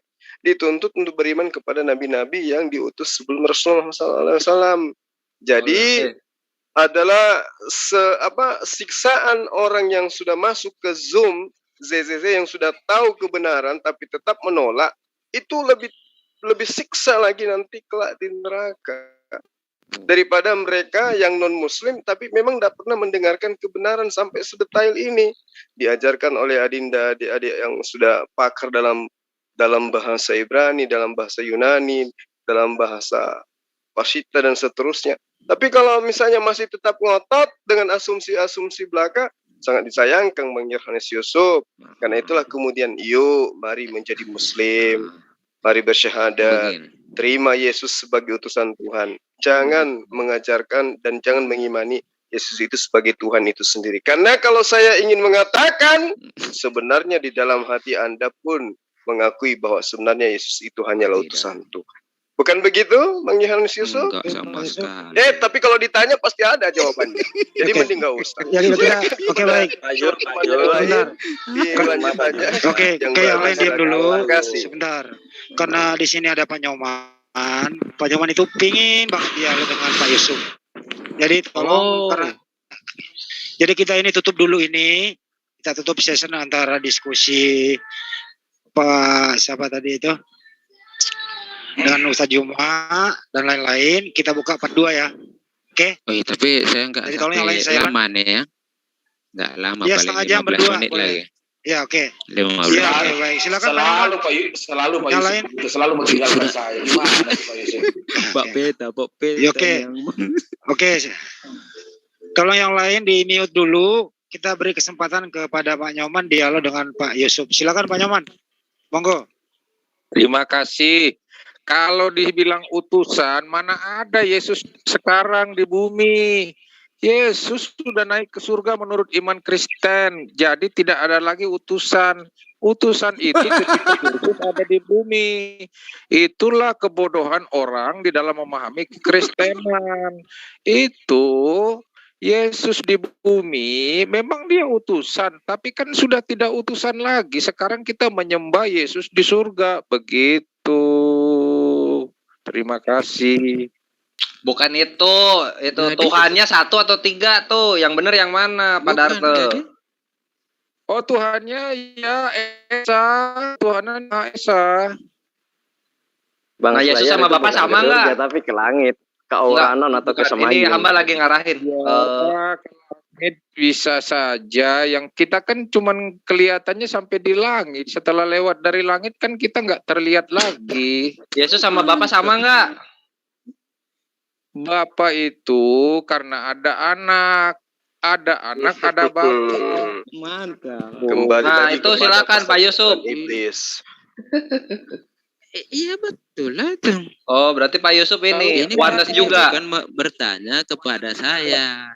Itu bukan dia ini bertanya oleh anak. Iya. Jadi anak kepada bapak, kan hubungannya kan anak itu utusan, bapak di surga. Itu waktu dia di bumi, dia sebagai anak. Juga utusan, juga nabi. Statusnya banyak loh. Kita berarti Yesus juga Allah Bapa gitu ya? Yesus sebagai nabi ada ayatnya, tapi ini urusannya Pak Nyoman. Sebentar. Ini kelihatannya Pak Nyoman apa? Pak Yusuf. Apa? Muslim. Saya pertanyaannya bingung mau jawab yang mana dulu, selalu menyangkal. Pertanyaannya apa? Pak Nyoman. Oke, silakan. Pak Nyoman kan mengatakan Yesus itu utusan. Pak Nyoman kan bukan Trinitas, bukan Trinitas, anti Trinitas. Sedangkan Pak Yusuf Trinitas. Jadi nggak bisa dijawab kalau konteksnya nggak disebutkan. Jadi kita pakai konteks waktu. Satu-satunya gereja di Indonesia yang mengenal konteks waktu adalah gereja kami. Terima kasih. Oke, silakan Pak Yusuf, ditanggapi Pak Yusuf. Iya, saya belum menangkap apa yang mau menjadi perbincangannya, karena sejauh ini sama saya lihat masih sama ya. Begini kata Pak Nyoman ya. Saya tidak bahwa Yesus itu utusan. Nah, nggak bisa dijawab. Kalau Yesus itu utusan, percaya apa enggak? Iya, saya bisa jawab percaya, bisa jawab juga tidak. Begitu loh. Itu topik yang tadi, ini udah beda topik baru ini. Biarkan dia berdua. Maaf, saya nggak pakai topi sekarang ini karena udah malam. Silakan Pak Nyoman. Pak Nyoman meyakini Yesus utusan. Iya. Kalau Pak Yusuf silakan Pak Yusuf. Topiknya di situ. Tadi yang nyelutuk siapa? Yang suruh ganti topiknya. Gimana sih ini? Enggak, lanjut. Silakan. Begini Andi ya, begini. Topiknya biar Yesus itu utusan. Iya. Nanti disangka Yesus utusan. Pakai topi yang benar. Coba tadi yang protes topinya udah ganti. Oke. Saya nggak suka diprotes tapi nggak tanggung jawab. Tanggung jawab dong. Ya udah. Sekarang. Topiknya Anda berdua itu, apakah Yesus utusan selama hidup di dunia? Silakan berdua.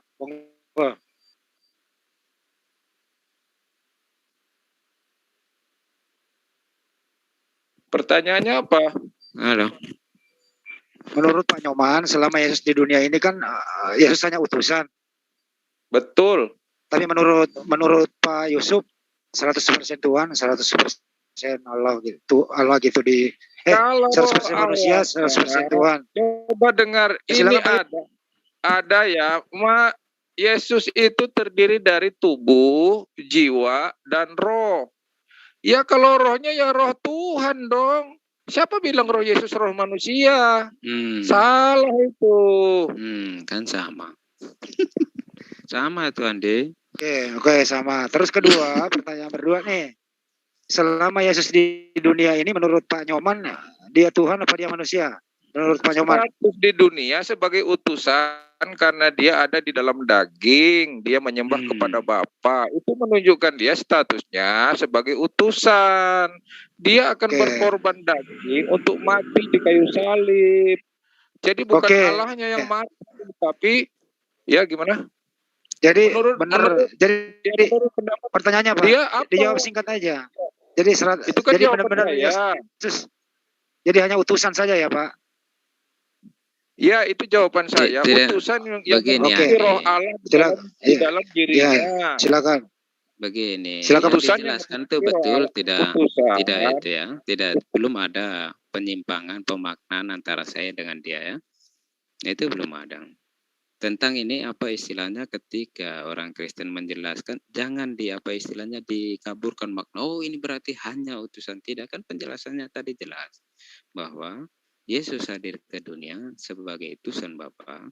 Jika di mana dikatakan di dalam diri Yesus itu juga ada, mungkin dalam perspektif dia. Suaranya Pak Yusuf 5 watt. Ya, oh ya, sudah dengar? Ya, silakan. Nah, ya itu istilahnya konsep kerangkanya akan sama bahwa konsep Yesus. Oke, sama. Ya masih sama. Jika ada perbedaan saya akan tangkap.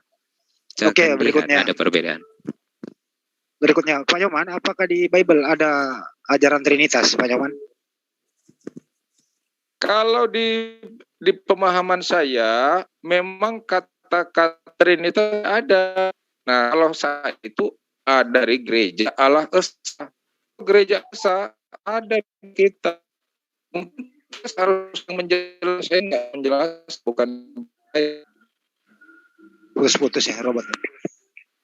Ya, kalau Trinitas itu kan bukan anutan saya, jadi saya tidak bisa menjelaskan apa yang dimaksud makna Trinitas karena setahu saya memang Trinitas tidak tertulis di Alkitab. Kalau gereja saya yang bisa saya jelaskan adalah gereja Allah Esa.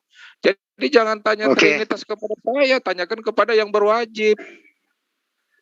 Kepada siapa? Ke Pak Yusuf, silakan Pak Yusuf. Tidak ada kata Pak Nyoman Trinitas di Bible. Monggo Pak. Suaranya putus-putus, Bang Handi. Saya nggak bisa dengar Bang Handi ngomong. Kata Pak Nyoman, Trinitas tidak tertulis di Bible. Silakan Pak Yusuf, gimana tanggapannya?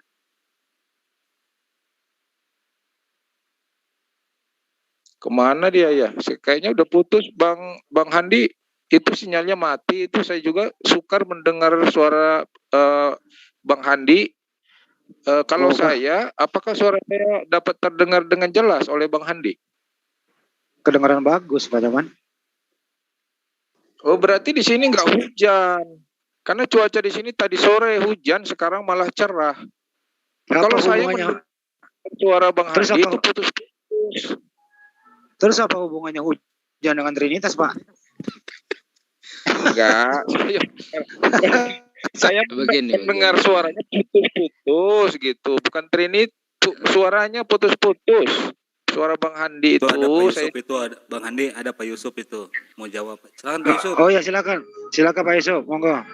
Ya begini ya, tentang ini kita juga mesti tahu macam Pak Nyoman ini dia dari gereja apa supaya tahu kerangka atau apa nama istilahnya setidaknya pandangan teologisnya itu kita mesti tahu dulu ini karena kekristenan ini juga kita ketahui bahwa perkembangannya ini akan jadi banyak pemahaman teologis yang nanti berkembang di setiap gereja ya. Itu satu. Kedua. Satu-satu aja Pak. Ya. Tadi bilang bisa menjelaskan apa dimaksud dengan Trinitas. Jadikan kewajiban saya itu menjadi Trinitas karena bukan. Nah ya betul. Trinitas saya bergereja gereja saya bisa menjelaskan gereja Allah dan gereja Trinitas tidak ada berwajiban menjalankan sebab Trinitas menurut ya betul itu Bang Andi ya. Apa yang dikatakan Pak Nyoman itu betul ya. Bahwa ketika main betul Pak Yusuf main betul-betul aja emang bukan begini. Begini, maksudnya begini. Ya, silakan. Bang Andi harus menjelaskan. Bang Andi, pertanyaan Bang Andi itu harus jelas kepada siapa. Masa Bang Andi nanya ke saya Trinitas? Mana bisa saya menjelaskan? Maaf. Diadu kita nih. Kepada saya ya. Handi mengadu kita berdua nih Pak Nyoman. Ya nggak apa-apa. Berkualifikasi. Bukan diadu Pak, bukan diadu Pak Yusuf. Bukan kualifikasi saya, disuruh saya jawab. Nanti saya salah. Santai Pak Peta. Kita jadikan pencerahan buat kita karena slow. Tahu Bapak sama-sama Kristen iya, dengan meyakini Yesus sebagai Tuhan, sementara Pak Nyoman mengakui sebagai nabi. Kok bisa gitu loh? Nah, itu maksudnya. Supaya kita dapat pencerahan gitu loh. Bukan mengakui sebagai nabi, saya berpedoman kepada konteks waktu. Kan Yesus sekarang sudah di surga, dia Allah. Oh, jadi berubah ya. Ini Bang Andi, boleh hamba yang ngasih pertanyaan? Silakan. Boleh. Oke, siap ya. Sekarang harus ditujukan kepada siapa? Jangan kepada berdua, tenang. Gua hakim yang adil. Iya, gua hakim yang adil kok. Sekarang begini, pertama pertanyaan hakim akan yang adil. Alkitabiah banget itu. Alkitabiah banget, benar. Sebentar, sebelumnya saya ngomong dulu. Ini kan sebentar. Menjawab. Halo Bang Andi. Menurut bidangnya. Sebentar, karena ini live. Kita di sini nggak ada unsur atau maksud untuk mengadu domba. Di sini hanya diskusi biasa. Kalau berkenaan dijawab, kalau tidak jangan dijawab. Iya Pak ya. Oke. Bang Andi, sebentar. Bang Andi sebentar. Bang Andi. Nanti tolong adakan waktu saya dengan Indra Mose ya. Karena saya tertarik dengan orang-orang yang mau mengatakan bahwa pemahaman pendekatan Alkitab ini bisa istilahnya dikelabui dengan pengetahuan atau mengetahui bahasa asli. Ini yang saya mau jelaskan. Bagaimana arti pendekatan? Nomor Anda hilang di saya. Hah? Nomor Pak Yusuf hilang sama saya. Nomor berapa Pak Andi? Sebentar. Aku minta nomornya dulu. Lupa sama saya. 0 berapa Pak? Disebutin aja Pak, nggak apa-apa. Atau di chat, boleh di chat. Iya, nanti di chat. Taruh di chat. Orang lain nggak tahu. Pak Yusuf di chat aja Pak Yusuf. Iya. Jangan di chat. Lebaran masih lama. Jangan di chat dulu. Ini live, woi. Bang Indra ya. Nanti kita. Di mana nomornya? Taruh di. Nanti saya atur nomornya, taruh di chat dulu Pak Yusuf. Iya.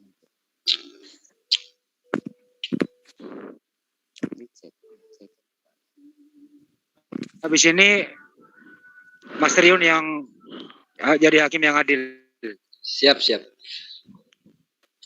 Sambil nunggu nomornya dulu. Nanti saya atur jadwal berikutnya sama Pak Indra Mose dengan Pak Yusuf. Jaksanya siapa Bang? Pak Imanes.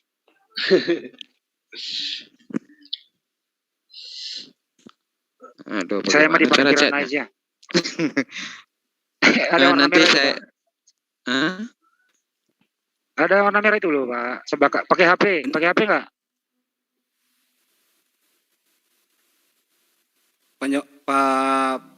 Pak Yusuf pakai HP atau pakai laptop? Pak Yusuf. Dulu Bang Andi supaya dia balas. Yang lain diam dulu, yang lain. Pak Yusuf. Yang lain dulu ya. Ini nih saya nih. Apa ya? Ini nih, baca nih saya nih. Ini Pak. Saya Handi. Jadi saya tulisnya di mana? Ya di situ. Di chat. ada tulisan more Pak. Kalau Bang One ini, Bang One yang dari mana ya? Dari TV One apa bukan? Kok ada Bang One? Bukan. Itu saudara seperguruan. Itu dari Mukidi Pak. Everyone pula. Itu Everyone bisa ya, Everyone. Iya mana Pak Yusuf? Cuma oke doang, nomornya nggak ada. Diketik dong nomornya. Lupa nih nomor. Di kopas aja Pak, bisa kok kopas sampai di situ. Assalamualaikum, bergabung. Iya Pak, bergabung bentar ya. Waalaikumsalam. Waalaikumsalam warahmatullahi. Bentar ya Pak. Ya kalau nomornya ada enak nanti diatur. Ya, siapa namanya? Sebentar Pak Joman ya. Ini mau kembali ke Zoom saja susah nih. Gimana nih kembali ke Zoom? Pusing aku. Di back. 0812 kosong lagi.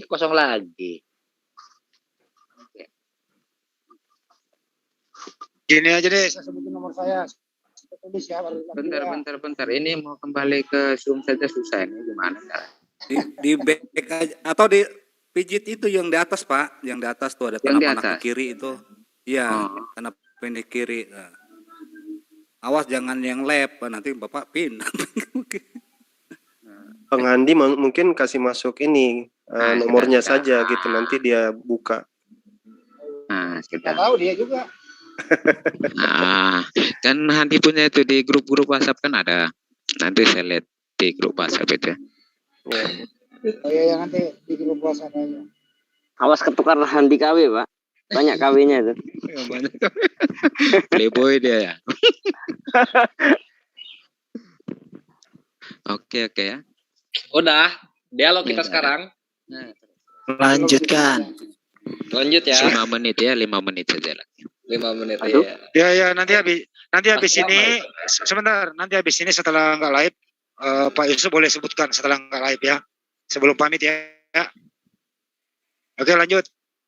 Oke, nah sekarang pertanyaan pertama nih. Kita berdua yang ditanya akan ada Pak Darte dan Pak Yusuf. Pak Darte pertama yang akan gua tanya. Apakah di keimanannya Pak Darte, Yesus ini adalah Allah Bapa itu sendiri? Oh, ini percaya ya. Saya yang jawab ya. Pak Darte ya? Iyalah Pak. Pak Nyoman. Iman Kristen, khususnya gereja saya, Bapa yang kekal itu ada di Yesaya 9 ayat 5 yang mengatakan sebutan untuk Yesus ketika di surga itulah Bapa yang kekal, Omega, Allah yang kekal, Raja Damai. Dan buat Yesaya 9 ayat 5 sudah sampai ke sini ketika Yesus sudah naik ke surga, itulah Allah yang kekal, yang kekal, Alfa dan Omega. Beda ketika masih ada di bumi, dia berstatus daging, rohnya adalah roh Tuhan. Berarti Yesus adalah Allah Bapa ya?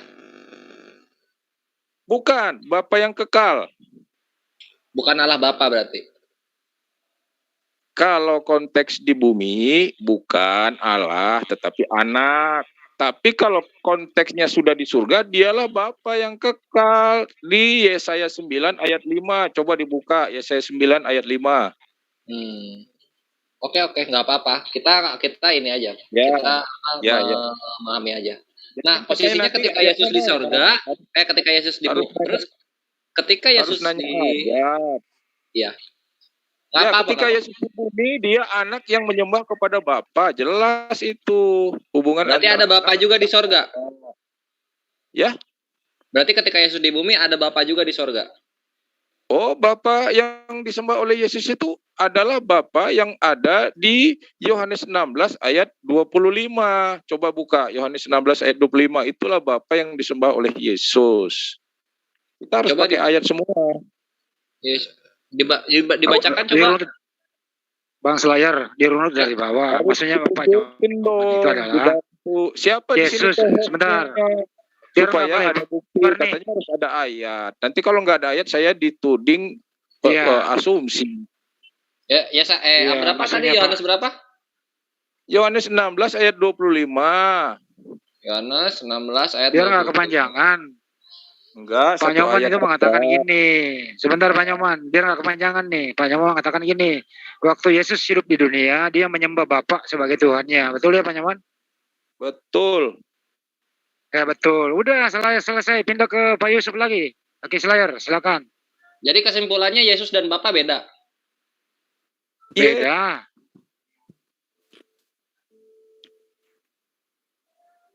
Pak Darte? Ya udah pindah ke Pak Yusuf lagi aja. Ya ini soalnya begini, ini ada begini Bang Handi. Ini kayaknya perkawinan antara modalis dan Tritunggal ini. Siapa Bukan, kalian belum tahu ya gereja Allah Esa. Allah itu Esa, ada di sila pertama dari Pancasila. Bagaimana sih? Iya, nah kan kalau dalam Tritunggal itu ada 3 begitu. Jadi ini yang mau dikonfirmasi dulu. Sekarang Allah Bapa dan Yesus itu sama atau beda? Jangan bicarakan ke saya konsep Tritunggal. Saya tidak nggak akan bisa. Ditanyakan. Itu nggak ditanyakan, Pak Darto. Yang gua tanyakan ini yang di kalimat terakhir. Allah Bapa dan Yesus sama atau beda? Gimana Allah Bapa dan siapa? Yesus sama atau beda? Apakah Yesus itu Allah Bapa? Nah gitu loh. Kan saya udah bilang konteksnya di gereja Allah Esa itu harus jelas. Kalau di bumi ya beda antara anak dan bapa. Tetapi kalau di surga ya Yesus itu adalah Bapa. Sekarang ada di mana tanya? Tanya dulu ini udah jelas. Udah di mana sekarang? Enggak, pertanyaannya itu dualisme. Kalau dualisme nanti diadu domba. Saya harus tegas. Gereja kami mengenal konteks waktu. Yang ditanya itu Yesus di surga atau Yesus di bumi? Yesus yang sekarang, posisinya sekarang. Nah, gitu dong. Kalau sekarang kan dia sudah ada di surga. Ya iyalah adalah Allah Bapa itu. Oke, cakep ya. Thank you. Ya, segitu udah cukup. Sekarang kita kembali kepada Pak Yusuf. Persija menang, tahu nggak? Persija menang. Cakep itu. Berapa skornya? Ya jelas kalau 1-0 itu bukan 3-0. Nah gitu aja. Sekarang kita ke Pak Yusuf. Pak Yusuf masih di sini?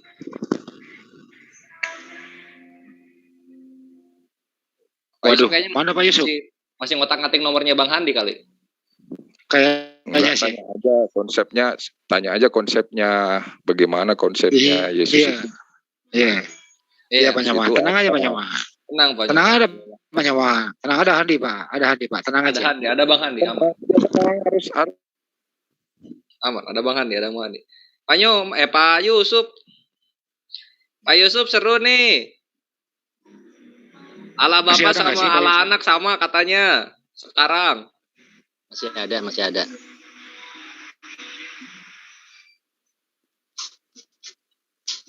Pak Yusuf dibuka mute-nya. Ada mute.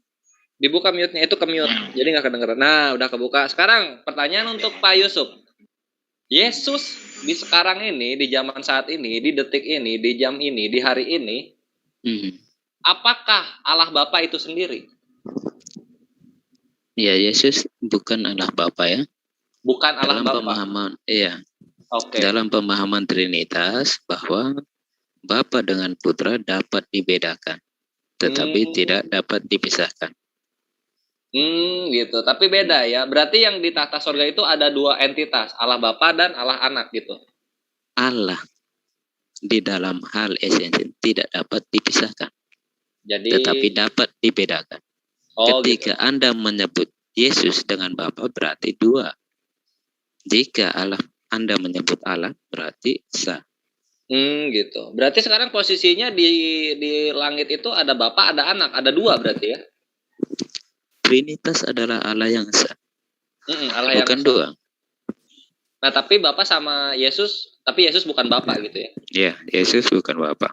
Nah, gimana nih Pak Darto? Yesus bukan Bapa sekarang posisinya. Jadi jangan diadu.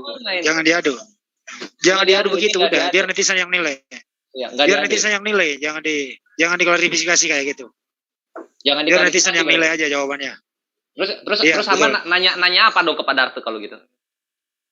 Maksudnya netizen lah yang nilai, kita yang nilai udah tahu jawabannya. Ya, hamba nanya apa lagi kalau gitu? Silakan. Ya silakan ditanggapi kalau gitu Pak siapa Pak Darto.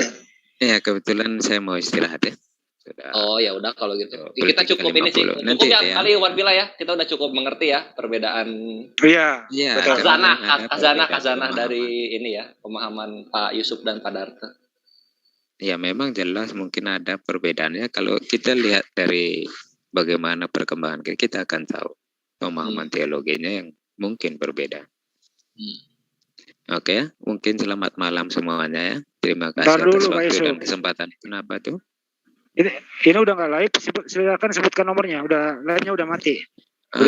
Ini saya kalau ke WhatsApp saja pakai nomor seberang ya, nomor Malaysia. Tahu nomor saya kan, Pak Yusuf? Iya, saya tahu nomor Anda, nanti saya lihat di grup-grup WhatsApp. Oke. Nanti saya. Oke, silakan. Saya tunggu. Oke. Baik. Oke.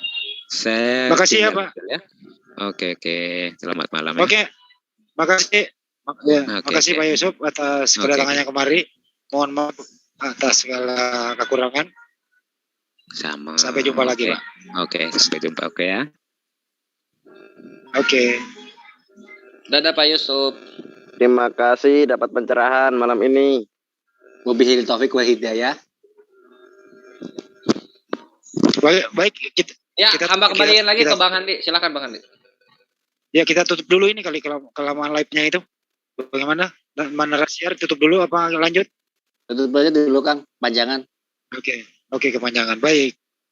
Terima kasih kepada netizen live chat dan teman-teman yang ada di sini. Beberapa menarasia tetap di JCC ya.